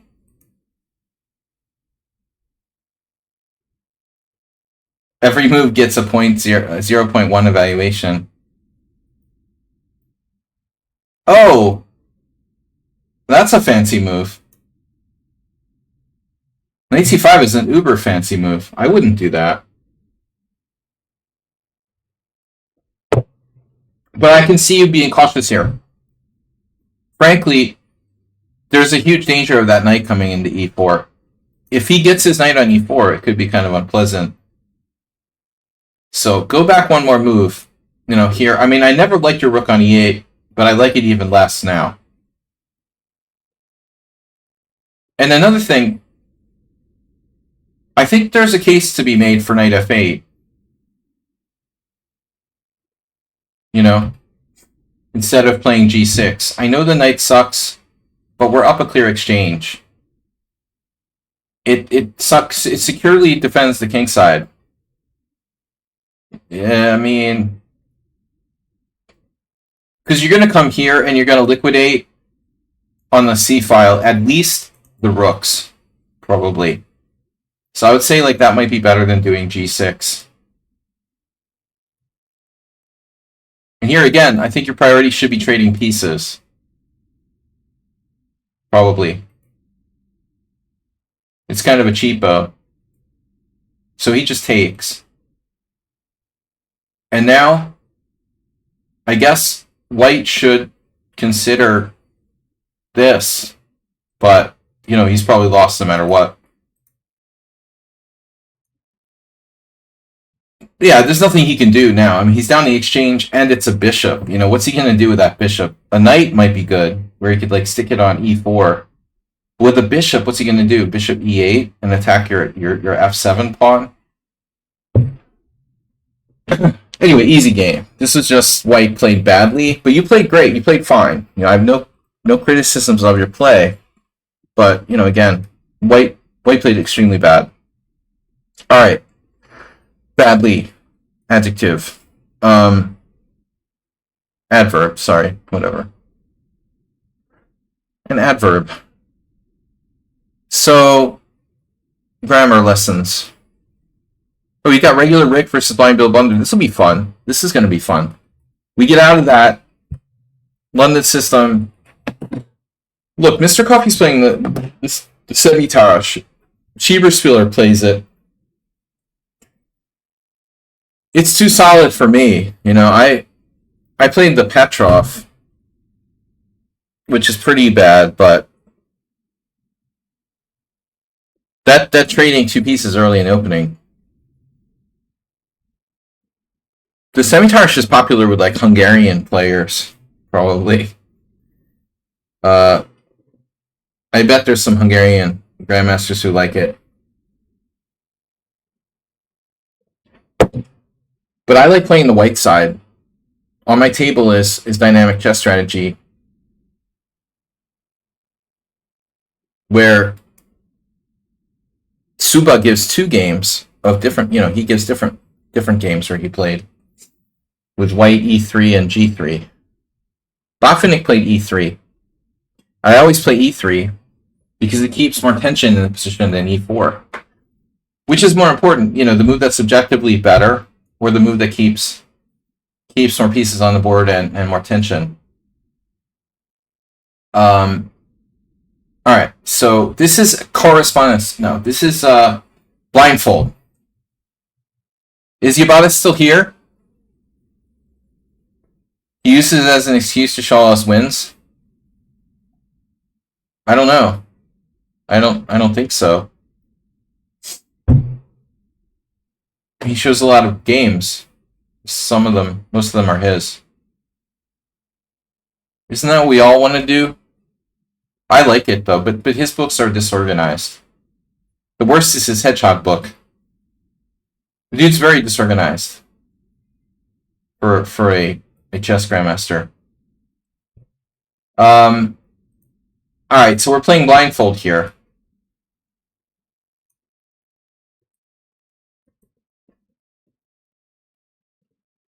We're playing the French defense. We play the advanced variation, and then bishop d7. Okay, I agree. Like I think like, well, I said before, like this variation. I think the queen b6 is a little overrated. All right, but you know, this should be just as good. And now, Wei plays a very strange move here. Black's normal plan is to exchange bishops with bishop b5.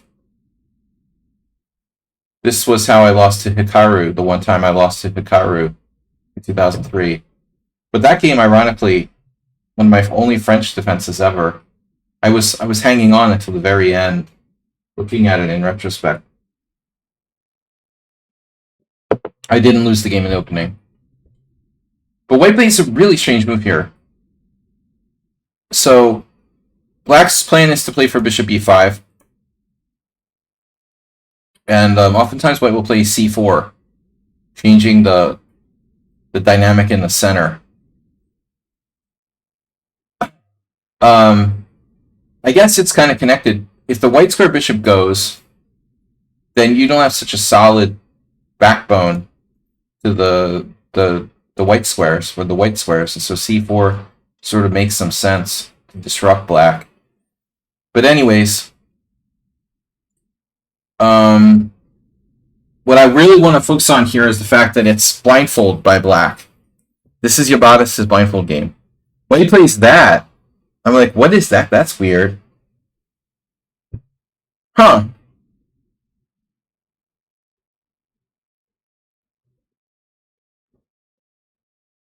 What if we take on d4? So the problem with c3 Sicilian advanced French is that when you exchange on d4, you give white a good square for his knight, but here he doesn't have a knight to come to c3. So exchanging pawns is okay now. Knight takes d4. Wow, look at this. Dvoris, George Stefan, Ehrenberg, Barayev. Can I ask a question? How many French defense players play the advanced variation with white?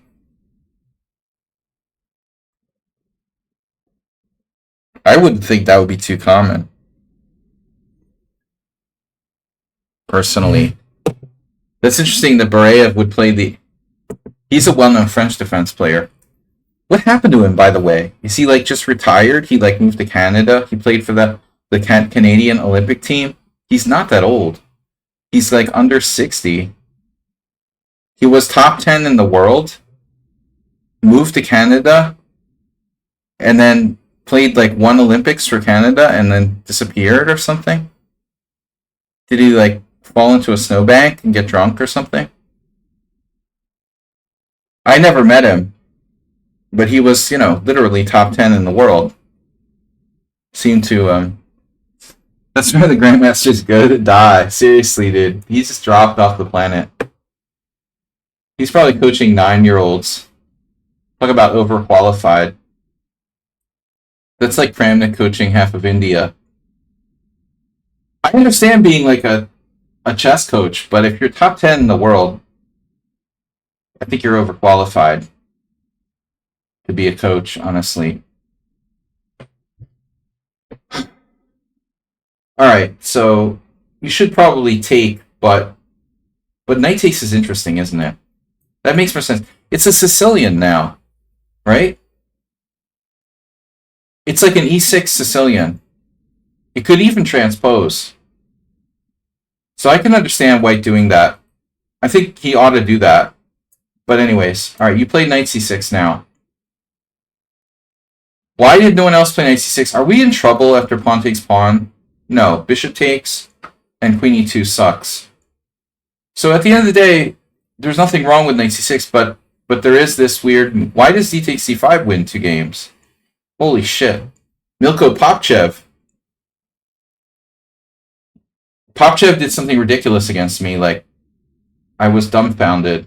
I think it was d4, knight f6, knight f3, g6, bishop e3. I was confused. But I don't understand what this is about. You're really going to do queen e2? Wow.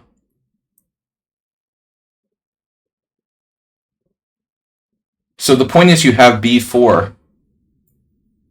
Ideas of knight b3, and you can fianchetto like a King's Indian attack with g3.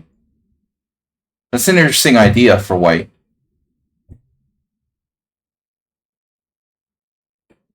An interesting idea. And even more reason to do pawn takes pawn next time. Alright. So you did this and white played knight b3.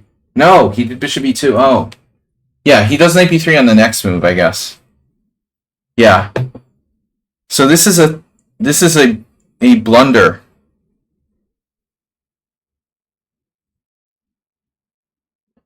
Or is it? What if we take the pawn? You do a Johnny Hector gambit here. I know it's not the same game we looked at. Oh, it's not the same game we looked at. What?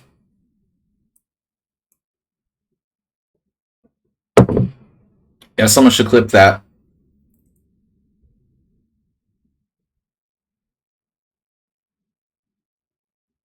How could you... You serious? Are you serious? Like, how could you get 2 games where people played this obscure move knight on BD2? That's impossible, bro. Is it the same player? It's the same player. There has to be an explanation. It's not the same player? Dude, that's impossible. There's like a 1 in 100 chance of white playing knight on BD2 here. There are 1,500 games. 24 games with knight on BD2 at master level. So that's like 1.5 in 100. But with low-rated players, I think it's even more random. You know, so it's literally like a 1 in 100 chance of this player playing, yeah, at master level. There's literally, because it's more random, the chances of a player, of 2 players in a row playing knight on BD2 against you here is literally like 1 in 100. That's insane. Knight c6, bishop e2. And now why don't you take the pawn? I mean, seriously. Because he's going to do this gambit, right? Do we transpose to something? Yeah, but this bishop's on the wrong square. Okay, sac-sac draw. Spectacular sac-sac draw. Yes, not 2 in a row. Okay, yes, it was close enough. Sorry, technically it wasn't 2 in a row. I'm sorry. I'm sorry. You guys and your corrections. No, see, his bishop's on the wrong square. This is serious. The whole point of the Milner-Barry gambit is to like have the bishop on that diagonal. This guy doesn't have as good... He doesn't have a really good gambit after that. You need to take this pawn. You need to take this pawn. You mean your name irritation? Well, I wouldn't go that far. No, I think the word that you're looking for is your name has become synonymous with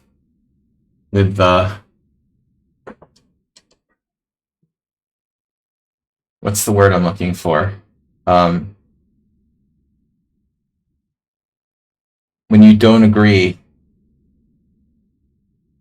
No, not provocative. When you don't agree with everything. You constantly don't agree with everything. Nah, combative is like attacking. I said it earlier.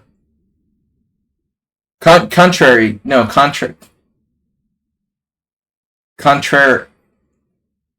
contrariism. It's about being contrary. He's contrarian. Exactly. It's not about irritation. It's about contrarianism.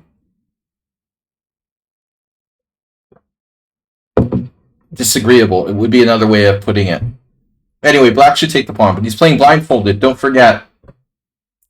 Black's blindfolded. Okay, so you're forgiven for not grabbing the pawn.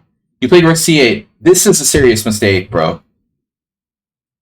Because this is for real now. You're going to get, like, David Bronstein. Although maybe white has a problem, huh? Yeah, but still, he's going to get in b4. Maybe white can't protect the e5 pawn, though. So let's say rook c8 takes, bishop takes, castles. Tipsay versus Chris Di Pasquale. How does he protect this pawn? Let's say b4. Alright, we gotta make a move. I don't know. a5. Let's just say, yeah, you're not dead, but I don't love it. Queen c7, knight b3, bishop b6. That's combative. Now that's combative.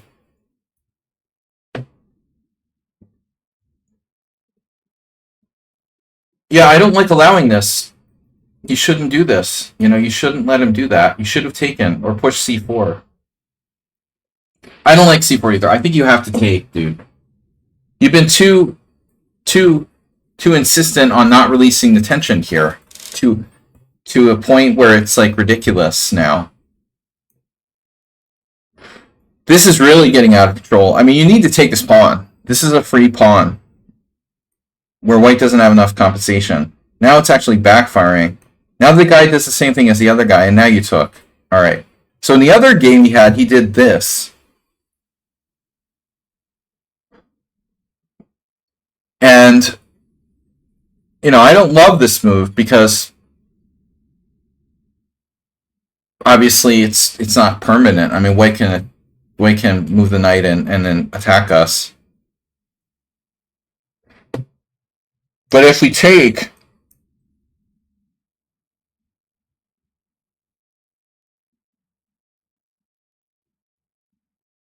again, I think that white has to be careful. I think he should take with a knight, probably.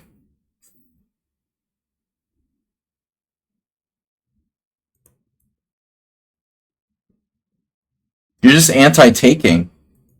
So finally you took. Good job. He took. I like it. Alright. And white takes with the wrong knight. He wants to lose a pawn. Absolutely, he's sacrificing a pawn. Because his knight on b3 is really well placed. He's sacking his e-pawn. Now that's a good move. And at this point I think that white castled, but he has to consider rolling the dice here.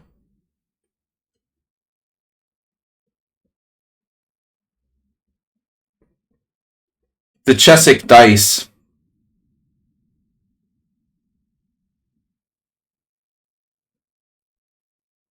I mean, yeah, either c4 or c6. I don't want to put my knight on g6, necessarily. No, you're fine. I mean, you're up a pawn. But I think he can consider playing f4. Castles. Alright. Knight f6. And then this. Yeah. Alright. So bishop g5 is stupid. White's down a central pawn, and he needs to show something here. And the thing about f4, you know, well, fighting for control of the center, but also inherently, at least he has some ideas of playing for f5. Obviously, there's some danger here, but he could play bishop e3, I guess. Yeah, like you said, maybe knight c4. And then your favorite structure, if he takes, you take with the pawn, you can open this diagonal. That's Hjartarson's favorite diagonal. But okay, he goes here, this does nothing. And yeah, it's tempting to play knight e4, but I think you're more interested in letting him have your knight. So, you know, you're hoping he takes on f6.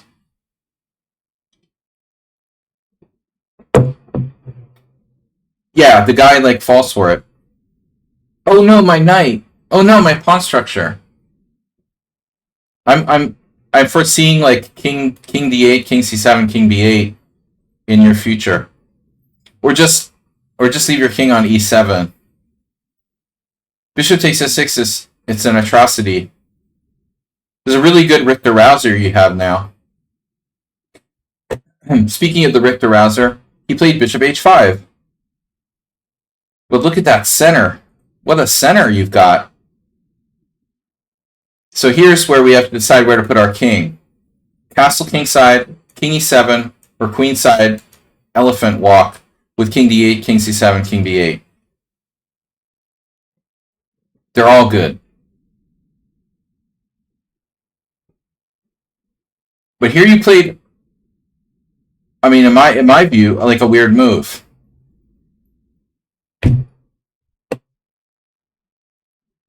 From my point of view, a slightly weird move. The knight is well placed on e5.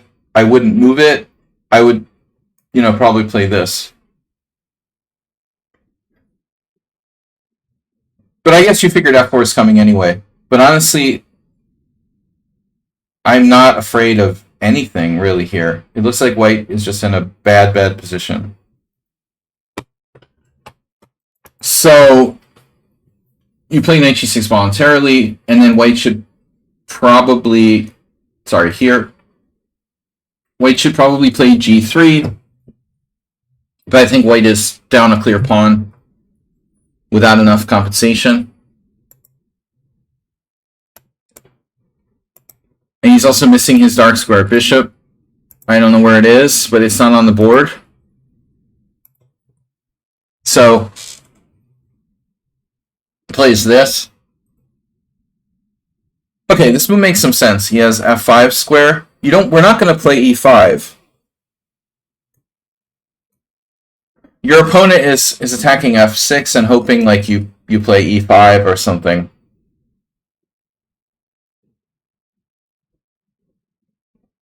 Your position is so good, you could probably play f5.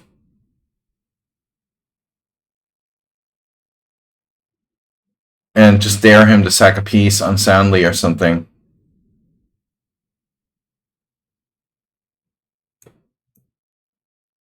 This was blindfold again, I reiterate. But it was black who was playing blindfolded. This move makes you think it was white who was playing blindfolded. So I'm going to hope that white has something better than bishop takes f7. Because that move ain't good. He just lost a piece or sacrificed it for nothing.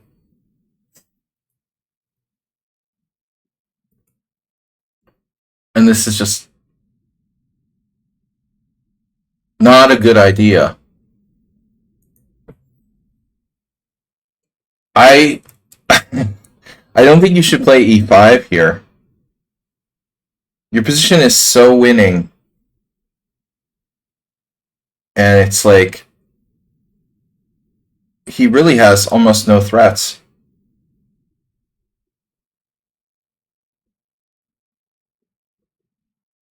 Something very solid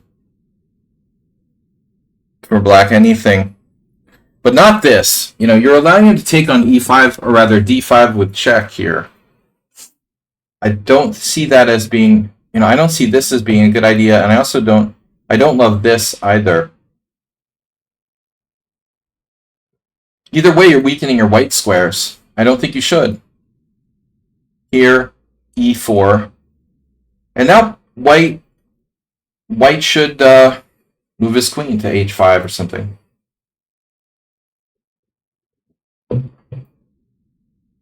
I would think queen h5. And if you're gonna take my knight, then fine. But at least the white squares are a little shaky for black here. He has some sort of hope, maybe. So I would definitely say he should play queen h5, and you should take, and you're winning, but you just have to be careful. But this is a strange move. I mean, knight h6 check. That just doesn't help him. How does this help him? It like essentially kind of gives you a tempo.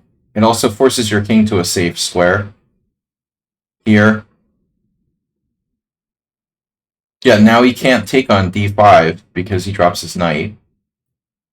And now you just swap it out, and you have e5. No, here. You don't have e5, but whatever. You don't have rook e5, it doesn't matter. You're just winning now. e3. Hello? No, again, e3 not the safest move. If it wasn't blindfold, I would say you're a little impatient. You're down to 3 minutes. It's 10 plus 5.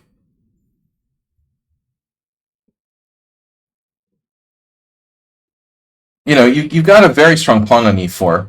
You're up a piece. But you're feeling the pressure like, oh, I have to win sooner rather than later because of the time situation. So you allow this, or you go for the c3, he's got a check. Okay, just ignore it, I guess, huh? You had a nice trick, though. Okay, you can give up a rook. It's a give a rook, get a rook. Nice. That's pretty well calculated for a blindfold game. I would be avoiding tactical lines like the plague in blindfold. But he's going into it. Now, obviously, white doesn't have a choice now. So, white ends up, like dropping a rook here? Effectively? Yeah. He didn't know you were blindfolded, so he resigned. Big mistake. If he knew you were blindfolded, he wouldn't have resigned with a 6-3 time edge. That's the best thing. That's the best thing about about playing blindfolded. The opponent's. Oh, by the way, like Yubata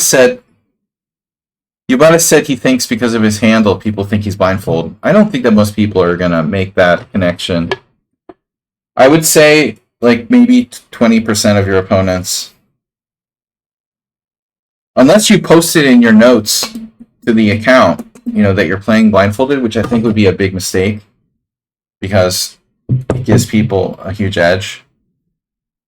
They can change the way they play if they know that you're playing blindfolded. I don't think like a large percentage of your opponents are going to make the connection that because your name is Blind Bill Blunder, you're playing blindfolded.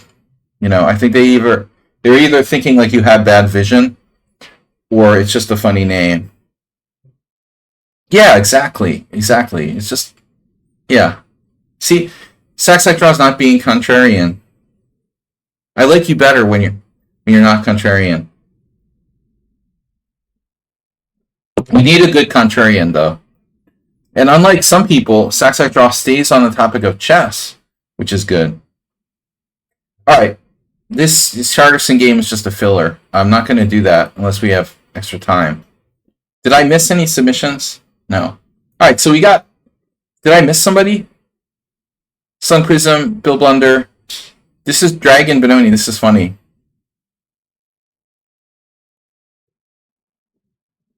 This is funny. Morales' opponent is Dragon Benoni. Well, we know his repertoire. That's a good friend of mine's, but that's the repertoire of a good friend of mine as well. Perenni Bela repertoire. I liked Benoni better than I like Dragon. The Dragon seems a little shaky. But maybe I'm wrong. I don't know, man. Benoni is kind of messy, but the Dragon just seems better for white. The thing about the Benoni is, versus the Dragon, at the end of the day, you're both castling on the same side. Seriously. You can say, whoa, both of these are aggressive openings where we're fianchettoing our king's bishop, right? But at the end of the day, the problem with the Dragon Sicilian is that white is castling queenside and checkmating your ass. Essentially. See, that doesn't happen. You can't get, checkmated by the guy castling long in the Benoni. If you do, you should be playing a different opening. So I don't think the Benoni is as bad, as the Dragon for that reason. And obviously, the other thing to note is that there's no real connection between the Dragon and the accelerated Dragon, which are very different. Because in the accelerated Dragon, almost the exclusive purpose of the accelerated Dragon is to avoid white castling queenside. The accelerated Dragon is a safer Dragon where white is not being allowed, in most cases, to castle opposite sides. So, you can have your Dragon. I can play the Benoni, but I'm not going to play the Dragon. So we're actually white here with Morales. He plays knight c3. Sorry, it wasn't a better game. You better believe you're sorry. I was hoping for a Vienna. Alright, so Morales has you've expanded your repertoire. What's up with knight f3? You're allowing e5? Wow. Well, nothing wrong with that, but why are you not playing bishop b5? God, this is such a kill. I hate this variation. I still hate playing against this variation. It just, I don't know why. I'm terrible against this. Knight d4 is good. It's okay, you know. So anyway, black goes out of his way to try to prevent d4, but this has its drawbacks. I played this with white a game or two.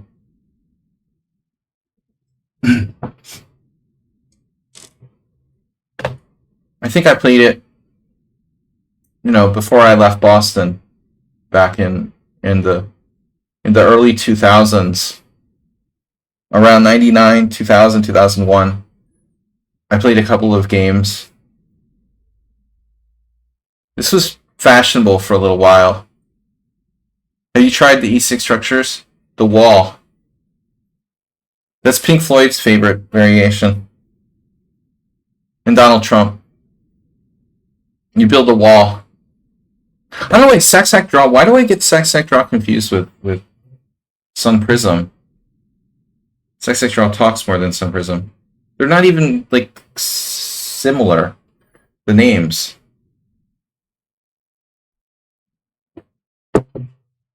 All right, they both start with S. That must be it.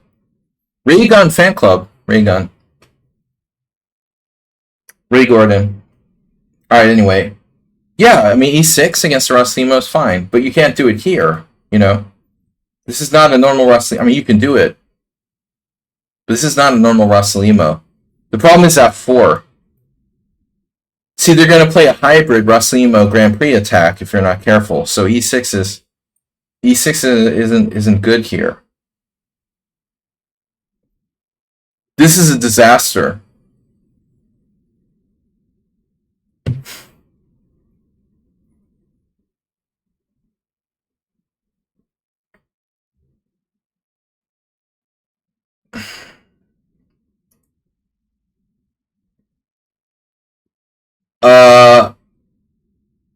What should I get tonight?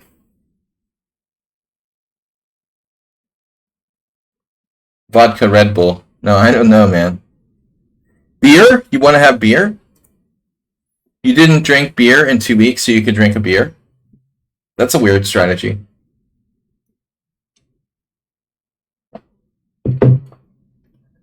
Nutdog, it seems like you're constantly on the wagon and then getting back on. I mean, off the wagon. You're on the wagon getting off. It seems like it was just New Year's and you're having this like New Year's resolution not to drink or something. So this is particularly bad because of this. Yeah, I was thinking that the other day. I was in the duty free at the airport, and also when I was in the supermarket in Poland. Dude, the Polish supermarket, they have this Carrefour. It's like a French supermarket. They have such an amazing alcohol selection. It was like being in a toy store. I was just wandering around, like looking at all the toys, like it was Toys R Us or something, and not buying anything except for some beers. But I was on my best behavior in the tournament. But you see all those whiskeys, and I'm thinking like, man, how do these people, and the people at poker are always drinking whiskey? Dude, I'm serious. I'm like, how do these whiskey drinkers do that? They're constantly drinking whiskey. Like, how do you still have, how does your liver still function? Beer is one thing, you know, it's not the high alcohol content, but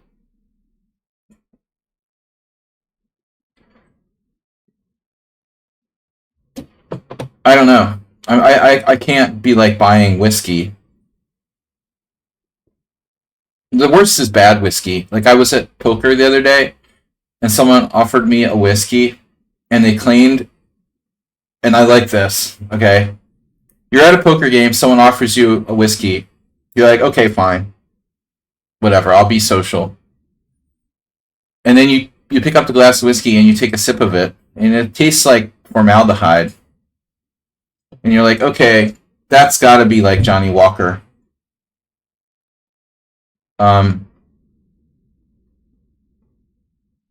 they're like, that was Jim Beam. I'm like, no. No, there's no... No, I'm sorry. Jim Beam tastes like Jim Beam, but it doesn't taste like formaldehyde or Johnny Walker. I know that I'm American, and I know the difference between Johnny Walker and, like, it's pretty easy to tell. I was like, I did not just drink, like, that was not Jim Beam. Jim Beam is like a bourbon. It has a totally different taste. It's not even close. Noobs. They gave me like some cheap ass imitation Johnny Walker, basically. Like I hate that. I hate even Johnny Walker sucks, but even like worse whiskeys, it's disgusting. It's gross. It's like you're literally drinking formaldehyde. Nedog wakes up with acerbate. What? Yeah, you tell him. Get a Foster's oil can, Nedog. Nedog's too sophisticated to drink beer now. Okay, anyway. Sorry, Morales. They got me talking about alcohol. E5, bishop c4, bishop e7, d3. Now knight f6, knight g5. Hold on a second. Black's supposed to play d6.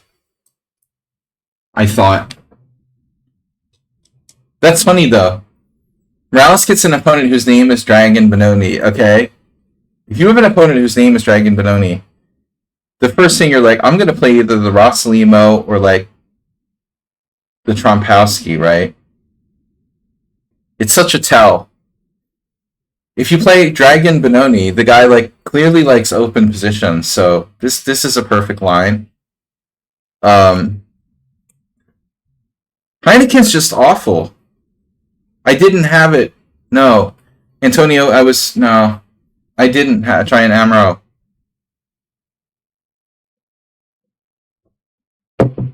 Next time. You should have told me. There'll be a next time. I promise to go back to Sicily at some point. I hate Heineken. It's a terrible beer. The Dutch should be ashamed of themselves. Where was I recently? Oh, I was at, where was I? They had Heineken? Oh, in the airport in Poland. I was at this restaurant. And you had two options. It was like Polish beer or Heineken. And I was joking with the waitress. I was like, no, Heineken's terrible. Just give me the real beer. Alright, so anyway. Knight f6.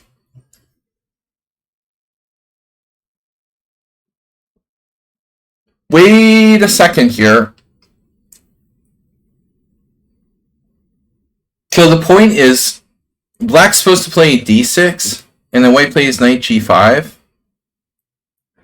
And then take. So this is just bad.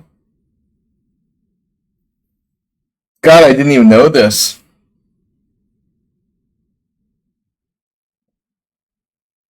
Yevgeny Sveshnikov was winning this position in 1983. That doesn't work. So bishop e7 prevents knight g5. Knight f6 allows knight g5. And that's the problem. You're allowing knight g5. And Morales played bishop g5. Sorry, Morales, wrong piece. Noob. You're supposed to play knight g5.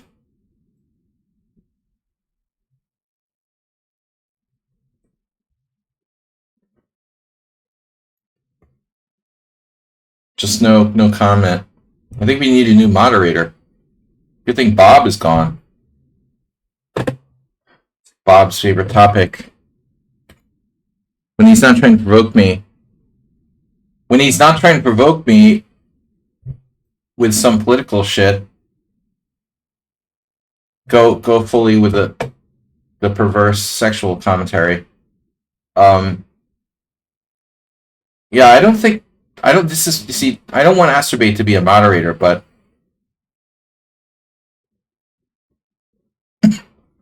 oh, by the way, the other day I beat this account that was called Jesus Loves You or something like that. I thought maybe it was like 2,500. I thought maybe it was our old moderator friend. So knight g5. Dude, this is the worst move ever. Bishop g5. What does that do? That's lame. Bishop g5 is so lame, dude.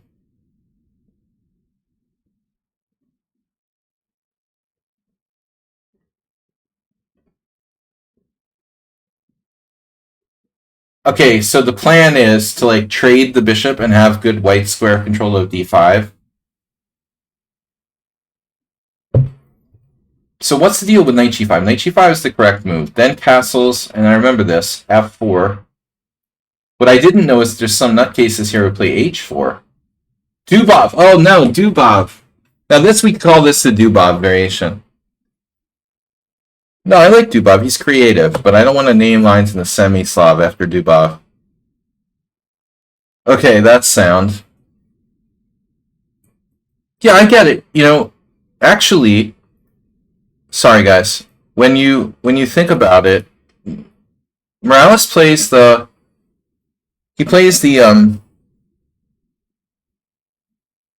Vienna. I'm gonna put my beer like really near the spider web. And we'll see if the fly will go in there. Come on, go over there, little fly. Join your friends. Yeah, go over there.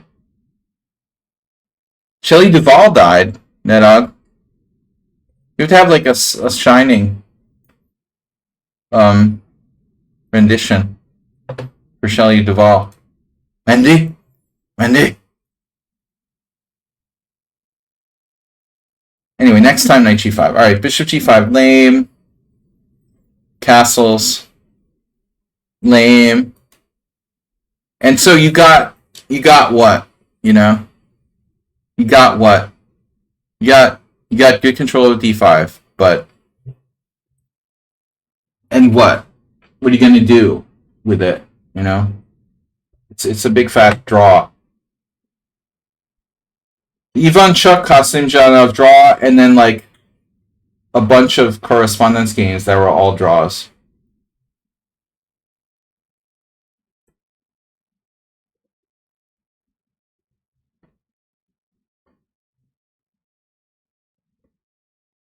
And you can't even play h4, can you?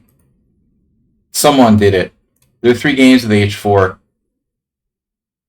Wow, there's a real game. 2300. Play this against the Bernatsky guy. He seems kind of high-rated, no? So, you're playing the Canal variation.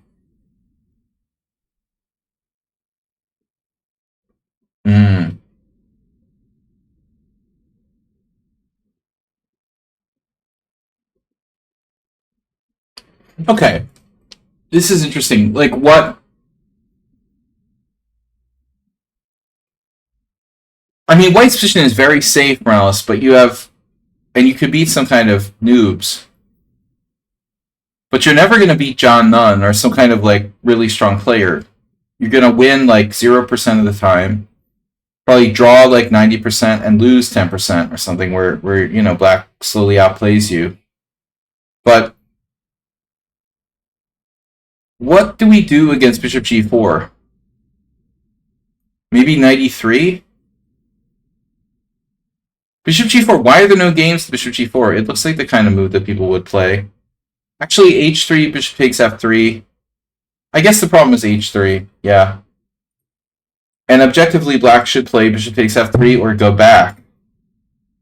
He has 2 options here.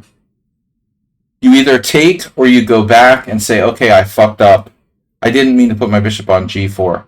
The one thing that you don't do here with Black is play bishop h5, which sucks. You know, it puts your bishop... it's pretty bad.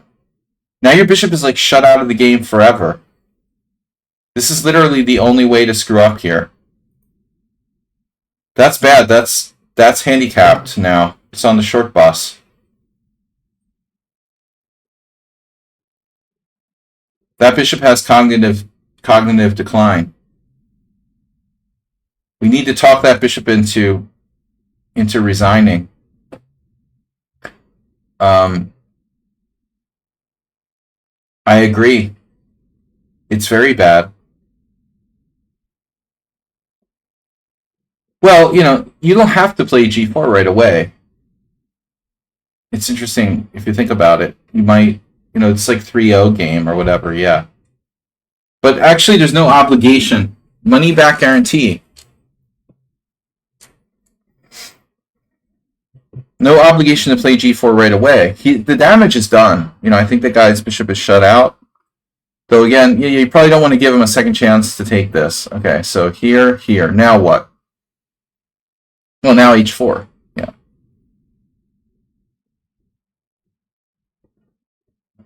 The f-pawn's not going anywhere. Wendy.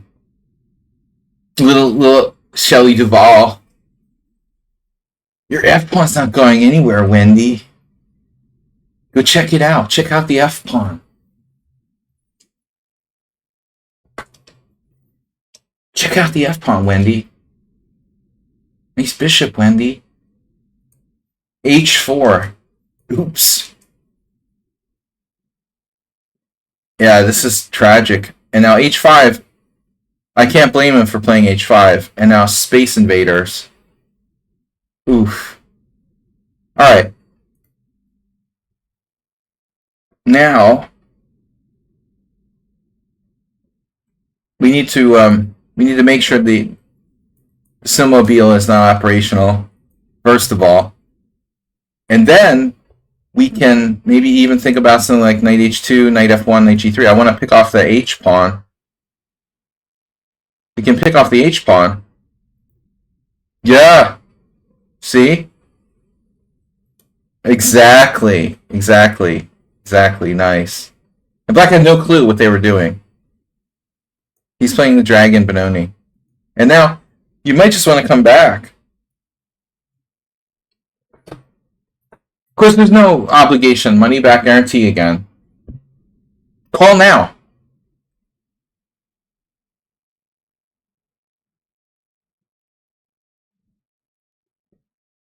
Wait, doesn't mind knight a5? Yeah, probably not. He has that. Who cares? Like, what is that? What is that? What's the difference if White has a knight or a bishop? He has that. That doesn't qualify. Knight a5 isn't going to save black. But anyway. Oh no. Sacrificing your b pawn. Can you risk it? Oh no, look how careful he is. Rook c1. Oh my god, he could take our c pawn with check. h5, queen takes c3, check. King f1, black gets counterplay. Wait, where's his counterplay? Okay, this is overly conservative. Here, and now h5. Oh no, you didn't see g6? I don't get it. Like, you voluntarily didn't play g6? What's that about? Like, you're just, like, torturing your opponent? He didn't see g6. I'm trying to hook this spider up with a fly, but fly isn't biting. Pretty smart, actually. Didn't go into the beer trap. Spider, you see the blast next to Panda? That's the spider trap. Well, fly trap. Didn't work. It's almost like his bishop's so bad it's not worth sacrificing a pawn for that. You saw it, though, on the next move. You were just being cautious. Oof.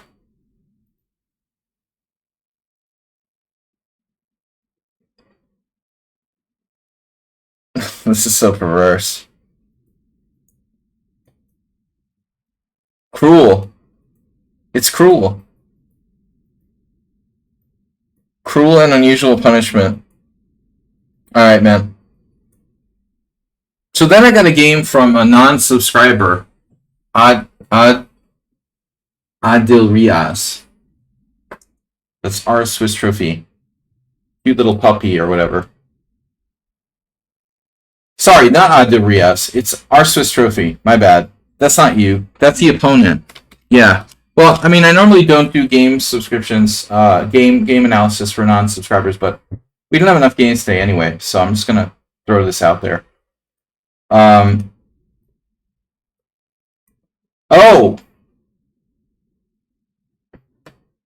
Well, anyway, you know, guys, what's funny? Black played the small center defense. And I think this is... It's not that stupid. It's a kind of Kraken. And then, like, Uber driver would be like, hippo, hippo. But you know what's funny? Like, this isn't so bad. I mean, Black can play... You know, you can turn it into a Basman defense, like H6 and A6. Just play... I like to play A6. So I'll do a Kraken with A6 and E6 and D6. And while this is objectively not that good for Black, I think it's a great way to make your opponents think you're an idiot. And making your opponents think you're an idiot is half the battle. I mean, I've tried everything, like taking 2 pawns at once, moving twice in a row. But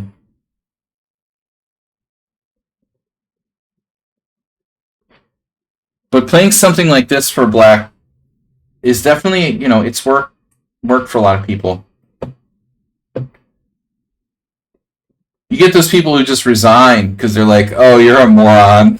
I'm not even going to play you, you know? But it's not that bad. It's surprisingly not that bad. Black will just try to play normally after this. The idea isn't to continue to play like an idiot. I would play this against a GM, you know, and I think I might do all right. People will underestimate this. Play like a sort of hippo, modern defense, whatever. It's not that stupid. But after knight f3, c6, we're going a little bit too far now. And it looks like our opponent is going to do the guy pretending to be Bobby Fischer or whatever type of thing. Now this is obviously... We've all done this. Admit you've done this. What's up, WJ Loof?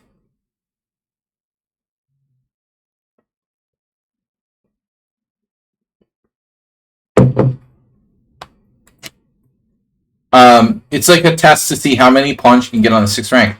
Wasn't it? I mean, I've done this before. I fully admit that I've done it to people and trolled them by playing this way. I would definitely go... I would go with A6 first. You've always got to be a little careful about playing F6. But watch what happened now. And then I don't understand. Black's supposed to play A6 and H6. Why do they have a problem with A6? What's your problem with A6, dude? By the way, like, if you're in this sort of situation with white, you have these moves like... You have these moves like D5, where you're attacking 2 pawns. Where Black can't avoid the position... allowing the position to open up to some degree. Or E5, again, attacking 2 pawns, Black can't keep the position completely closed. And that's, well, kind of the basis for the hippo. These moves are good for white. You should probably play one of these 2 moves. Black will try to keep the lines closed as much as possible, but they're going to have to make a concession like F5. And that's really not good. You know, you've got a huge space advantage. G5 is weak. And, I mean, white's advantage should be very serious here. But, again, it's not obligatory. But after castles, Black played H5. That doesn't make sense. You know, you went out of your way to play all the pawns. You should play that. You know, and while now white makes another move, you go here. And that's the point. You make all 6 pawns. And then you get an achievement. You have an achievement get. Moved all 6 pawns 1 square and didn't get mated. You know? And then you go on and get your next achievement get. I don't remember. I mean, I have a vague recollection of the guy who pretended to be Bobby Fischer who fooled Nigel Short into thinking he was he was Bobby Fischer, did something like this against Nigel Short, and then like beat him with an engine. And Short didn't accept the fact that it was an engine, but it's been pretty much debunked, that it's definitely wasn't Bobby Fischer, for sure. But anyway, very disappointing to see h5. This is a serious game that she submitted here. Queen e2. White's already playing too robotically. You need to play e5 here. g6 is hanging. You got a double whammy on opening the position. Black's in big trouble. After e5, their best move is f5, and now you can take. And the point is, your development lead matters when the position is open. So this matters now. These weak squares matter, and your lead in development matters if you can open the game. If you can't open the game, then your lead in development doesn't matter that much. So instead of making routine moves, when the opponent plays ridiculous stuff like this, you need to think and play appropriately. So I think they're going for the 5th rank now. That's what happens. Oh no, he's trying to do sneaking up on 2 ranks. Oh no, this doesn't make sense. They're supposed to play g5 here. They did a4. That's completely wrong. That's completely wrong. You're supposed to do g5. It's a giant smile. Oh no. Is it sure this isn't a different variant? That's enough. I think we need to take... This is a good move by White. Knight h2. Taking defensive measures. Now, boom. I think it's time. I think it's time to hit Black where it hurts here. Maybe sacrifice a pawn if necessary. This isn't even a pawn sack, though, because you got bishop g6. Take on h5. And so White played too restrained a little. Boom. Now where's our knight going? I don't like this move. You're opening lines, but what are you getting out of it? I don't like knight c4. So knight c4 is a mistake. You should look before you leap. You need to open lines. Here this might not work though. Black has... Yeah, this works, because now g5 is weak. Crack them open with e5. So this isn't great. And now you have to drop back. Black's position is almost not that bad. But then Black gets greedy and plays e5. This is kind of greedy. Greedy. e5 seems a little greedy. You're asking for too much here for Black. Now you can blast them open with like c4. c4 looks good. Why does Black play e5? I mean, they're lucky they're alive here, and they're still okay. Maybe king f7. You can try to blast it open with f4 though, or c4. This is going to be good. So e5 is kind of greedy by Black. Bishop b5 check. I don't know. I don't know if this is a good idea. I mean, you're not really doing anything. Why doesn't Black play bishop d7? King f8. Now takes. Now we're talking. Now you're talking. Now it's over. Finally, White has a winning position. g5 is gone.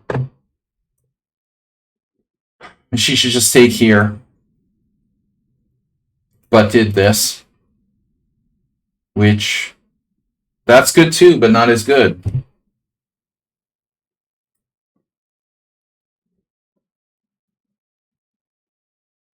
Too cautious. Nice break. Oof. The bishop's under attack. Maybe, objectively, maybe you should think about going all the way back, but I could see this, because... Oh, you're going to drop a piece here. Wow. Oh no. Oh no.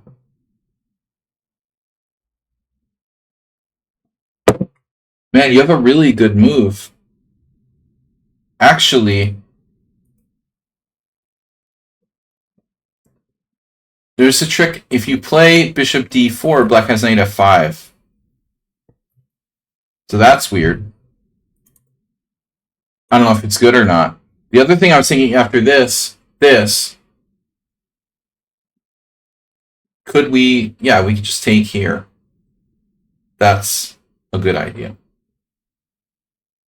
That's a strong move. And I think it's necessary too. This is a bad move. Now black has d4. What are you going to do about d4? Houston? You have a move here? You have it, don't you? Knight takes e4. Pawn takes e3 and rook takes d8 check. Uh-oh. Uh-oh.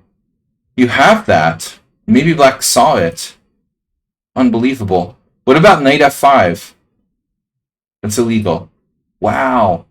So they don't have d4. Nice. And now knight takes e4. Boom. Playing like an engine. Very nice. Black resigns. No, I was crushing. Okay. Entertaining game. Thanks for the little bit of Connect 4. Yeah, I love Connect 4. The Mega Stonewall. Alright, how are we doing on time? I'll show you my quick game here. I was playing against Hjartarsson, and honestly, I really, really wish maybe I should have played d4. But the thing is that Hjartarsson plays he plays bishop a6, queen's Indian, and I never had a good line against this.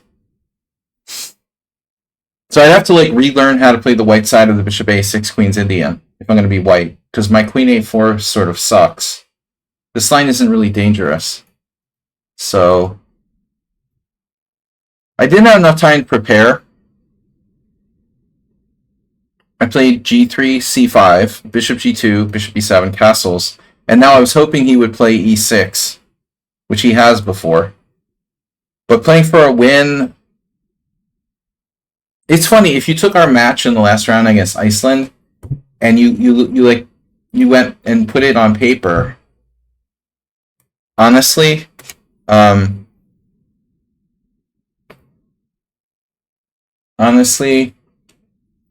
I probably had the best chances in a way because I was white, and I've been undefeated the whole tournament. And Hjartarsson had just lost against Merva in the previous round. So if you take all 4 matchups from our last round match with Iceland, I'm probably like the least likely to lose. You would put your money on me to not lose, at least draw. But the thing was, like, the way the match went wasn't as expected. Black plays g6. Okay, this is maybe the best. You know, it's dynamic. But watch the clock here. You guys see the clock? 131 for black, 126 for white. Watch the clock. B3, 125. Okay, I used a minute. So the problem is I have no real practical experience playing this line. I don't know why. For whatever reason, I can't even remember like one over the board game where anyone's played the double fianchetto line. I have no idea why. I have played like tens of games, like a dozen games over the board in the normal hedgehog with e6, and I have like no games where people have played double fianchetto. And I know that the main line is d4, but I was sitting there thinking, like, you know what? this guy has way more knowledge of these lines than me. You know, I'm making a mistake if I go into the main line. I had seen some games, and the main line is queen takes d4. But I know that, you know. But he knows it better than me. So I'm like, okay, well, what can I do that's like safe for white, where I can play for a small advantage? And I was like, wait a minute, you know, if I play b3 here, what's he gonna do? You know? Now we both play double fianchetto. How bad can it be? And now, can somebody explain to me how white can have a negative score here in a symmetrical position? Because that doesn't make a lot of sense. All right. All I can think of is that like only lame people play b3 like me. Good players don't play b3. But objectively, the position is better for white. White is 17% wins to 22% for black after 770 games. Okay. Well, I guess having an extra tempo is a real disadvantage. Because this is a completely symmetrical position with an extra tempo for white. Black gets more space. No, he's not getting a d5 break.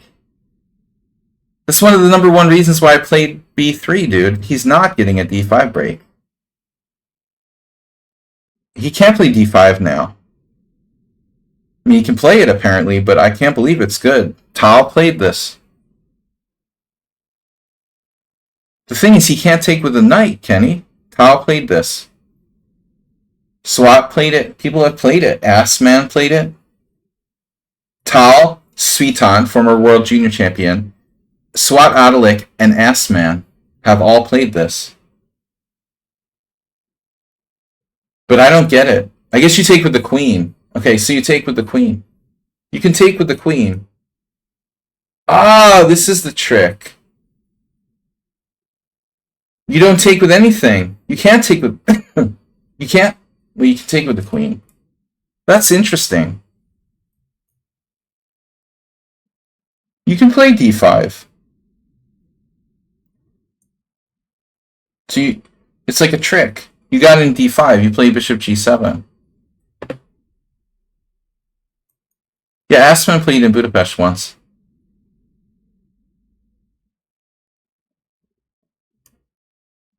So, Dr. Tits versus Assman.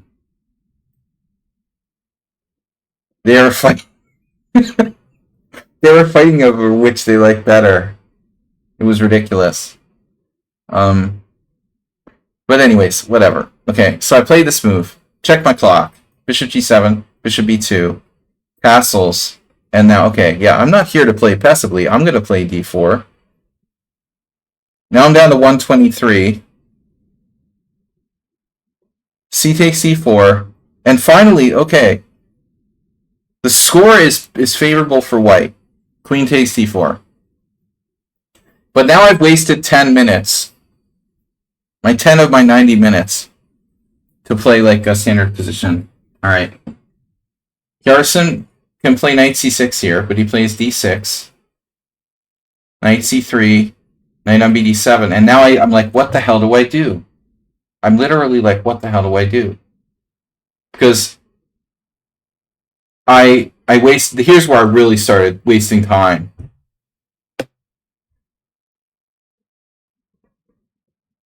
It's like, the problem is if you move your A rook somewhere, I'm afraid they're going to get in b5. Like a6 with the idea of b5, because this isn't defended. Now, maybe there's something that I'm missing here. I could offer a trade of light square bishops. But my fear was, if you just do something routine just for kicks and giggles, b5 happens. And when b5 happens, we don't really want this to happen, because then I have a shitty structure. You know, this isn't good. Why is this good? But repunch, I don't think a rook c1 or rook d1 matters. You know, I didn't want to take... My problem is I didn't want to take my rook off the A file. So long as his rook is still on a8, I was waiting for him to move his rook before I move my rook. You know what I mean? So I'm like, okay, what do I do? So then I'm like, well, if I go with this rook, what about my f2 pawn? Oh my god, maybe like later on my f2 pawn will be weak or something like that. This is a fine move, obviously. What if something happens with my f2 pawn, right? So what can I do that doesn't commit my rooks right now? I could exchange... You can exchange... well, you gotta watch this diagonal as well. Yeah. Yeah, you can try to exchange the bishop, but I have to watch the tactics. Oh, Jeffrey Zhang beat Anand in this position. That must have been... That's 100% like COVID online tournament. Online COVID tournament. Queen b8. Yeah, I hadn't made up my mind yet if I wanted to trade the light square bishops because my king side... Well, that's how I lost the game in the end, but okay, we'll see. Queen d2. So I'm following Svidler-Gelfand. And now black plays a6. We're following Svidler-Gelfand. And knight e1 is passive, bro. That's the thing. Why knight e1? That's the other reason why I played knight queen d2. I don't want to put my knight on e1 and play like, you know... I don't want to play like Keith Arkle or something. You know, I want to be a little bit more active. So this is better. I put my knight on d4, where it controls the center. And then takes. And I'm like, okay. 30 years ago, I lost to Joel Benjamin in a queen a4, queen's Indian, where my king was on g2. My king is less safe than black's king. I have to be careful with my king. I'm going to be really careful about my king position. You know, I'm just not going to let anything bad happen to my king. I'm going to be really conservative, careful about my king position. Nothing bad's going to happen, right? Queen c8, f3, queen b7. So we're following a game, right? We're following Nizhnik versus Aryantari from 2019. Everything's fine. But why do I have 52 minutes? I'm down to 52 minutes, and he's not used any time. And now I play e4. We're still following that game. And now Hjartarsson plays a novelty, which obviously neither of us knows. But I have to say that, you know, one would expect most players to play e6 because you see the d5 square. So that's why one guy went here. He wants to preemptively defend d6 so he can play e6 and not worry about his d6 pawn. Another player played the routine rook a c8. Now, if he goes rook a c8, I move my a rook now. You know, now I'm like, oh, I'm not afraid of b5 anymore. Yeah, that's fine. I'm cool. Or rook c1. But let's say rook d1. I'm not afraid of b5 anymore. But he doesn't do any of the above. I mean, I think that e6 is okay, but he's kind of a genius to not do e6. Because look at this. This is a new move. And now, do you see what the trap is here? This is kind of cool. Trap. Why am I thinking so much? It's like a lot of people just chuck their knight into d5. He preemptively defends e7. So if I go knight d5, looking to like simplify and make a draw, kablam! What do I do now about b5? That's awkward. Probably I'm okay, you know. I can probably... But I don't really like this. I don't love this, you know, like... Now he has this annoying pressure here. So if he gets in b5, I'd have to play maybe rook c1 or something. And then I can never take on b5 because my a pawn is a problem. So rook e8 is really tricky. You know, he's smart. He's not committing to e6, and he's not allowing knight d5. There's no reason to play e6. So now I played this. He plays rook c8. Now my rook is free. I play rook d1, and I offered a draw. Check this out. So here's the situation in the match. Board 4, we're white on board 4, and our board 4 is our weak link, and he's terrible, sort of, compared to the rest of the team. And he's playing against Throster Thorolson, who's a grandmaster, and Throster accepts a draw. And we're just like, what? Throster just accepted a draw on board 4. Wait. Oh my god. That was like our only board where we're really in trouble. And the guy like accepted a draw and they're like patting him on the back. We're like, what's going on? I don't understand. They just like, they gave us a draw on board 4.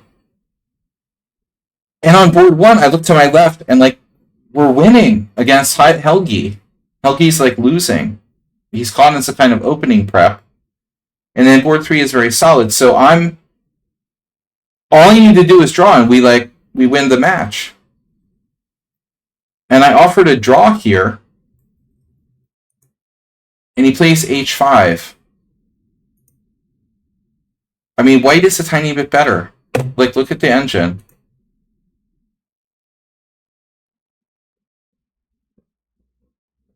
But it's hard to do anything, you know?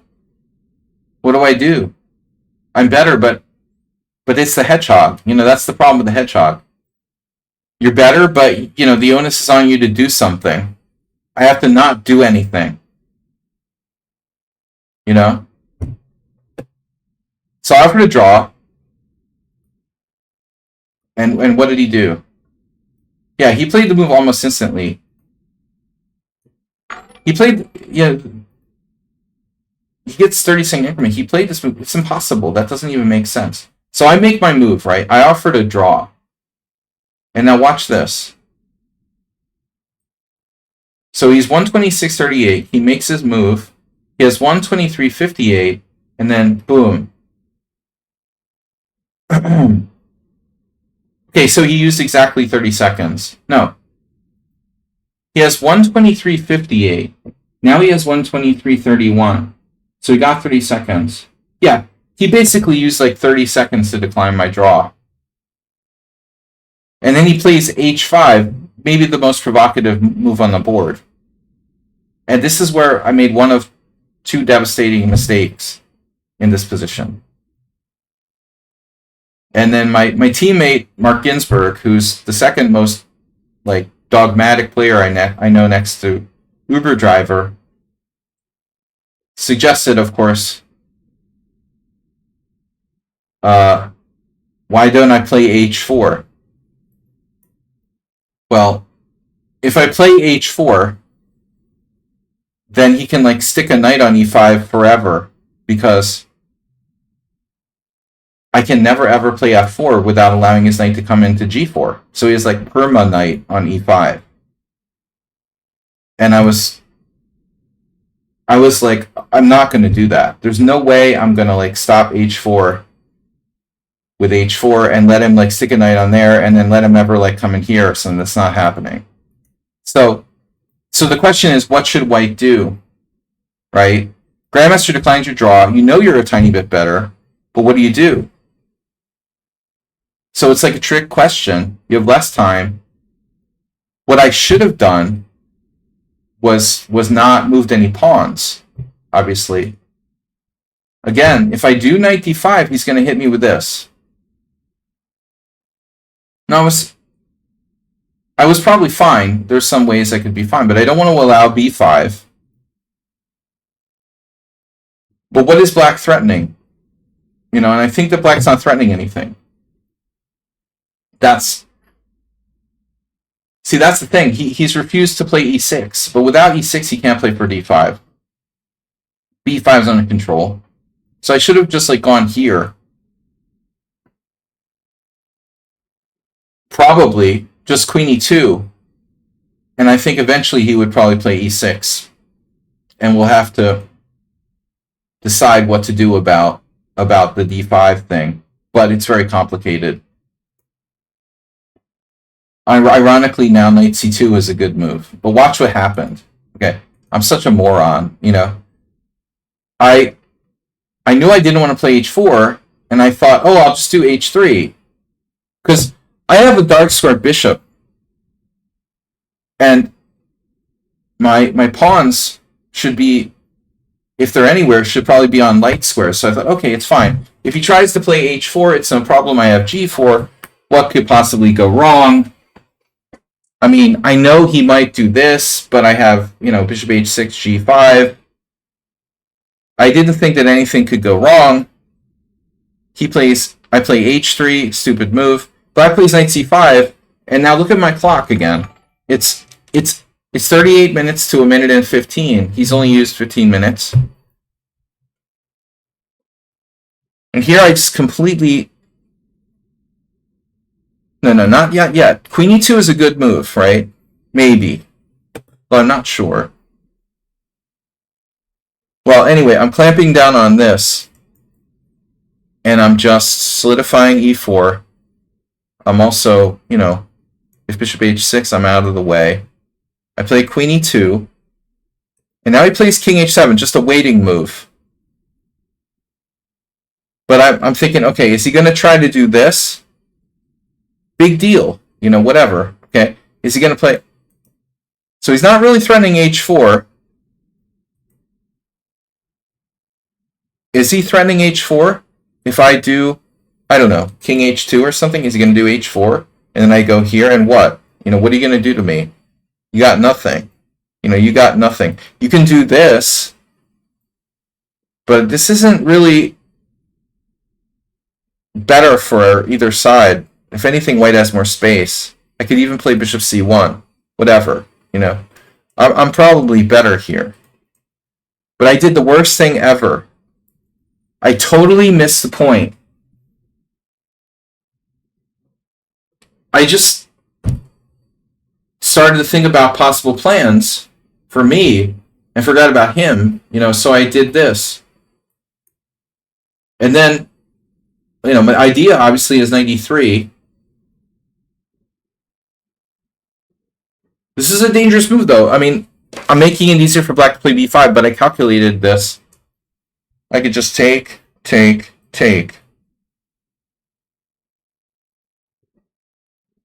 I don't see anything for black here. I can always defend my knight on b5. So I want to bring my knight to the center with 93. You know, I'm like, okay, bishop h6, bfd. I go here. I have the advantage. Eventually, he's going to have to play e6 at some point. But check this out. When I played the move knight c2, I started thinking, and I was like, oh my god.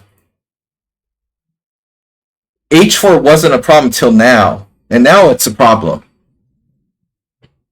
So this is sick, man. I'm like, oh my god. So now he plays h4, but f4, and he goes here. I like completely missed it.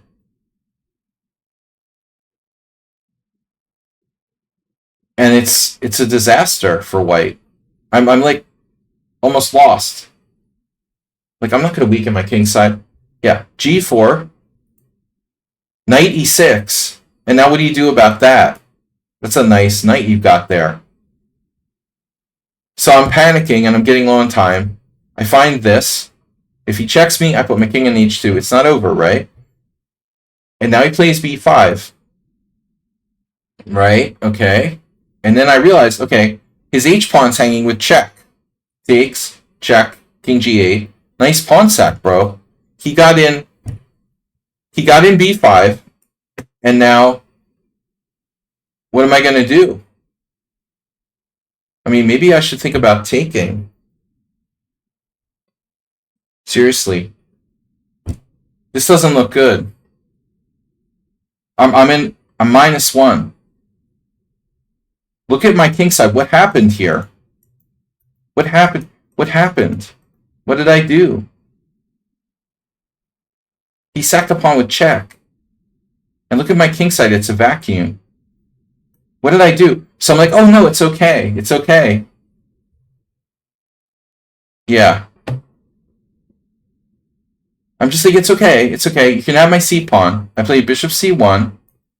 And I'm like, I'm going to attack him on the king side. h4, h5. Pawn takes pawn. And I can't let my c-file go. So this is the point.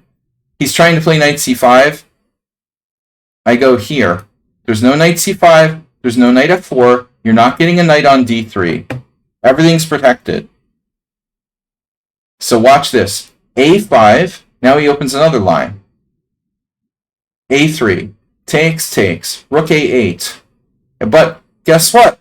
There's nowhere for him to penetrate on the a file. So what are you going to do? He doesn't have knight f4. He doesn't have knight c5. He doesn't have penetration on a-file. I have a passed pawn on b5 and chances to attack on the king side, right? If only I could consolidate. But I don't know what to do. I should have probably moved my queen now. Here, I guess I wasted time. But I don't know what to do. I should have moved my queen. This is probably my last chance. I played the best move according to the engine. Okay, I'm not lost. This is the number one move. Rook e2. Defending laterally, just in case.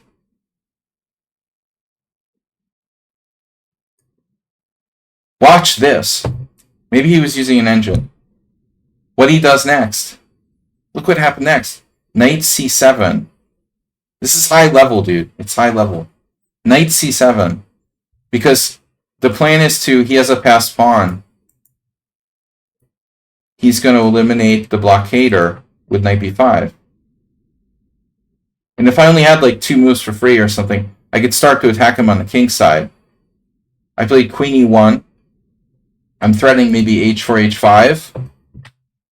Just give me like 2 moves, and this guy's king is going to come under attack. But he's too fast. Now, why not knight b5 right away?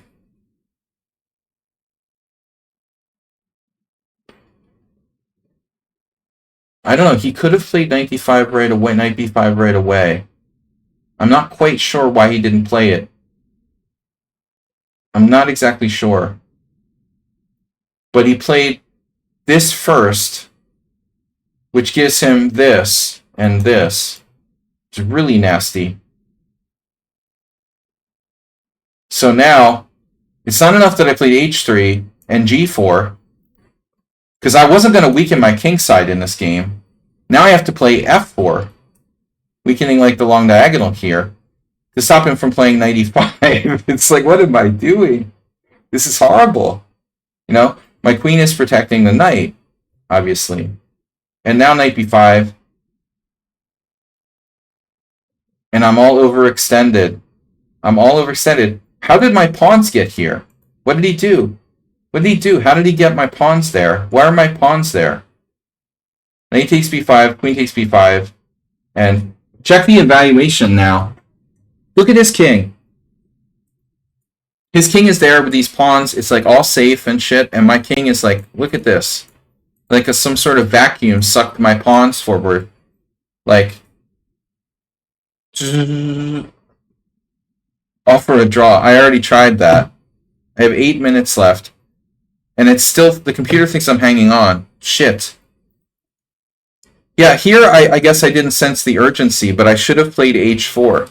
Because I didn't weaken my king side enough already. Ironically, this was the best move. The computer doesn't think I'm lost. Look at that. I'm not lost. It's just +1 for black. It's only +1. But I have 8 minutes to make 10 moves. No, he said I'd like to play. Completely polite. Icelanders are very polite. He's not a wild opponent. What do you mean wild? The guy's playing like a human vacuum cleaner. What are you talking about? Something wild about him. It's completely controlled aggression. He sucked my pawns forward with a vacuum cleaner. I wouldn't call that wild. He's played absolutely magically. And so now I lost the thread and time pressure completely. This is a stupid move. You know, this is a blockader. It's a good blockader. I think my problem was, like, I didn't really see a kingside attack now. I didn't think of h4. I thought of it before, but at this point it seemed kind of late. You know what I mean? Like, his queen is here. My rooks are over here. You know, am I really getting like an attack here? But I guess I have an attack. Like, say he does something random. I mean, this, like this and this. I mean, this could start to be a thing, you know, over on the king side. Knight d4 was bad. I was hoping for queen b7. My bishop's fine. No, actually, I guess I was hoping for queen b6, but then I have bishop e3. So he goes here. And now, I mean, you know, dude. Here I didn't know what to do. I'm down to 4 minutes for 8 moves. And I'm like freaking out.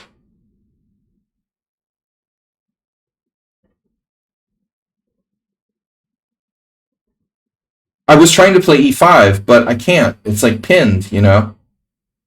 If I play e5, I'm pinned. What am I supposed to play? I'm all overextended.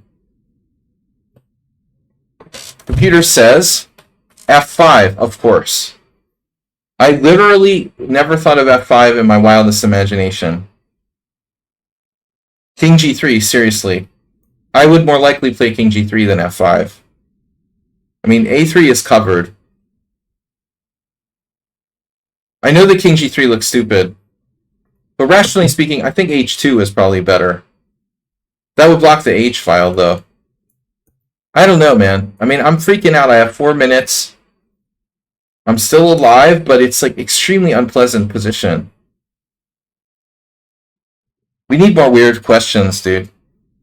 Well, that's the thing. I mean, I don't have time to evaluate my opponent's preparation at 10 o'clock in the morning. I had to play at 10 o'clock in the morning. I had no time to prepare. It was like a disaster. He's like winning the board prize for board 2, dude. He was second for board prize. If that says anything. He lost the game. Until that, he would like crushed everybody or drawn. No, he plays really well. But he did lose the last game. I played knight f3. This is where it starts to fall apart now.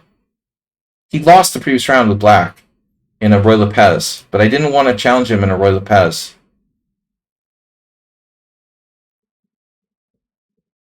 So after knight f3, I'm like negative 1.4. But the problem is I need that knight over here to like blockade. What if I go back? Then he pins me. You know, it's like it's not getting any more pleasant. I don't get this f5 thing, though. What does f5 do? Well, I guess, you know, it is not that bad. Because I'm threatening to like take and maybe put my knight on e6. It didn't occur to me to play f5. I was scared to weaken the e5. I didn't think I have an attack with my pieces back here. But look at that. It also opens up the bishop. I have this, I have this. Yeah, I was thinking more in terms of playing e5. But f5 is better positionally. I think I was scared of this, you know. Dropping it exactly. Dropping a knight on d3. But I have f takes g6. Computer wants to sack another pawn with e6 and take with the queen. Well, that's a grandmasterly thing to do. White is overextended. I tried my best, but I mean, I was in time pressure. I played knight f3. That's the second best move, and it wasn't good enough. Now how do I blockade his pawn? Right? I wanted to protect my king to block the diagonal. He plays rook a1. What is that, an inaccuracy? And now I really played a horrible move. No, I mean, this looked totally natural. But could I play e5? I know this looks crazy. But if I could stamp him out, you know, like if I kill his pieces, like take, what are you going to do to me, bro? And I'm threatening this, he would have to play like e6, probably. Dude, I'm like hanging on here. I'm literally hanging on. I just had to play a little bit better. You know, probably e5, right? e5 was the right move. e5 was the right move. Yeah, I was terrified. I was terrified of the diagonal, but I knew that e5 could be an important component. It also blocks the protection of this, the c3. I was willing to play e5, but I didn't think I had to play it right away. First I played this, and now c3. But now the problem is I can't play e5. Well, I could play e5, but I think it involves losing a pawn. So this is funny. Yeah, now I have to play e5. The line is like e5. This is horrible. I lose a pawn. Takes. Queen takes c3. E takes f4. Queen c7. Queen c7. Rook c7. Knight f8. b5. e5. And then knight g5. I looked at this with the engine. I'm down a pawn, and he has these scary-ass pawns over here. I think that white is really, really close to losing. But I like had what 59 seconds left, and I have to make what 6 moves. I have to make 6 moves in 1 minute with 30-second increment. And I thought, okay, golden. I just sacked the exchange. I'm fine. I just sacked the exchange. Rook takes c3, bishop takes c3, queen takes c3. I have this coming. Bishop b2 will come next, and then threats on the diagonal. His rook's under attack, but it was totally stupid. I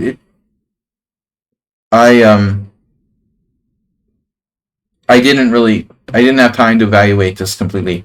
I just overlooked he could play check right away.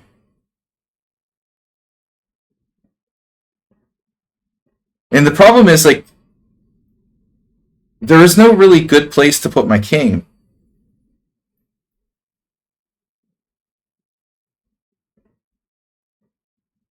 There's no good place to put my king. G1 and G3 are like equally bad. And H1 stays on the diagonal of death, so I decided to go here. In retrospect, it was as good as anything. And then take, and then knight f6. And so I have a pawn for the exchange, but there's something of a problem here. So I had to make the time control, knight g5. And then here he's like Mr. Fancy. You know, he could have played knight f6, I guess. But it's, I guess, after knight takes e4, sorry, knight takes e4, knight takes e4, queen e4, bishop b2. Is it that easy for black to win? Well, probably he's winning. I think that he's winning, you know, either way. But it was funny the way he did it. He did this, which is cute. You know, I saw it, of course. Queen takes e4, bishop b2. And now queen e2. And here I thought, oh, great. You know, I'll just play rook d2, no problem. But he has a stupid check. I have to move my king. I made 40 moves, but I'm lost. Because after king g2, I'm just down the exchange. You know, and I thought, oh, maybe there's some cheapos. Because this is such a good diagonal. But my king's way too open. So e5. And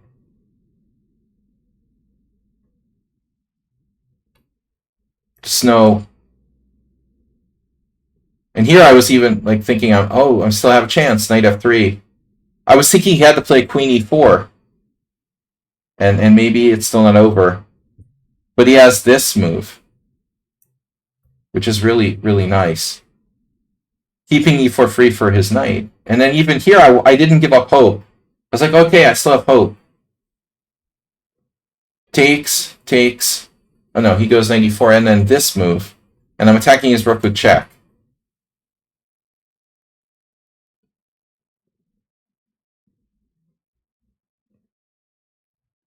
But he just moves rook f8. And I don't have a move now. My rook is hanging, and he's double attacking my bishop. So I have to play bishop c3. He takes, and then I thought for a long time here. 3 minutes. And I guess it doesn't matter what I do. Objectively, like, this is better, I guess. But then queen d3. It doesn't matter. I'm lost. So I took with the bishop. It was embarrassing, though. I took with the bishop. That was embarrassing. I took with the bishop. Here.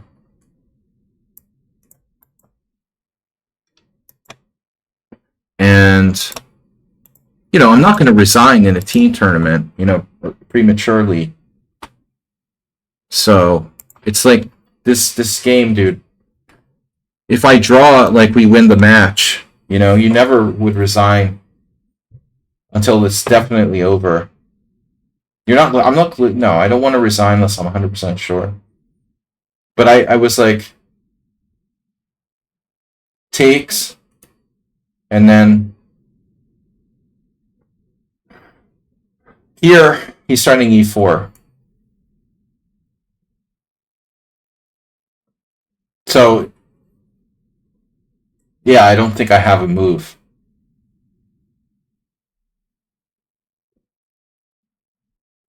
Unfortunately, the back row is occupied. The second rank is not good. And so in order to move my bishop or my knight, I have to move my king. But I moved my king to g3 and then embarrassingly had to resign. I should have just resigned, you know, now. But at least I resigned before he, like, plays rook takes d2. He has rook takes d2 and queen e1 check, winning a piece. So he's up, you know, he's up a rook at that point. But anyway, like, it was devastating. Alright, guys, you share my pain with me. But a really good game by Johan. And, yeah, I wouldn't play the same way if I'd had more time to prepare. Acerbate tip 2845, great performance. But that always hurts. It was like when I played in the US Championship in 2002. I played like 5 GMs in 9 rounds, and I never lost a single game till the last round. I lost to an IM. That was really pissing me off with white. This is kind of the same thing. Like, I played some good players, some not so good players, but I was undefeated, and I lost with white in the last round. So that's always, like, frustrating. The good news is that our team drew the match, but we lost enough tiebreak points that, or whatever. We didn't make enough board points to tie for a prize. So we finished, like, on the bubble. There were 6 prizes, and we finished 7th, which is really sad, because England, too, and Slovakia were objectively not as strong as our team, but they got kind of easy pairings in the last round. There's an element of luck that comes down to chess tournaments, especially Swiss systems, and there's nothing you can do about it. It's not as bad as an arena, but at the end of the day, you know, we get kind of screwed with the pairing in the last round. England, too, played a really easy team, and Slovakia got free points because USA didn't want to even bother to get more than the minimum against them. So anyway, guys, we'll be back tomorrow with some lichess. Thanks, Gina Rook. Gina Rook, subscribe with Prime. Nice to see you back. I gained a few rating points. Unfortunately, this game and the game that I messed up in round 8, where I drew a winning position, due to loss of stamina. Need more stamina training. Round 8 and 9, we're losing points. So I only gained 6 points or something, maybe 5 or 6. But at least it's something. But I'm going to try to restrict myself to good conditions only. Tournaments with good conditions only. No more kids, no more double rounds, and no more mornings, you know. Alright, guys. Thanks for tuning in. I'll see you tomorrow. Bye-bye.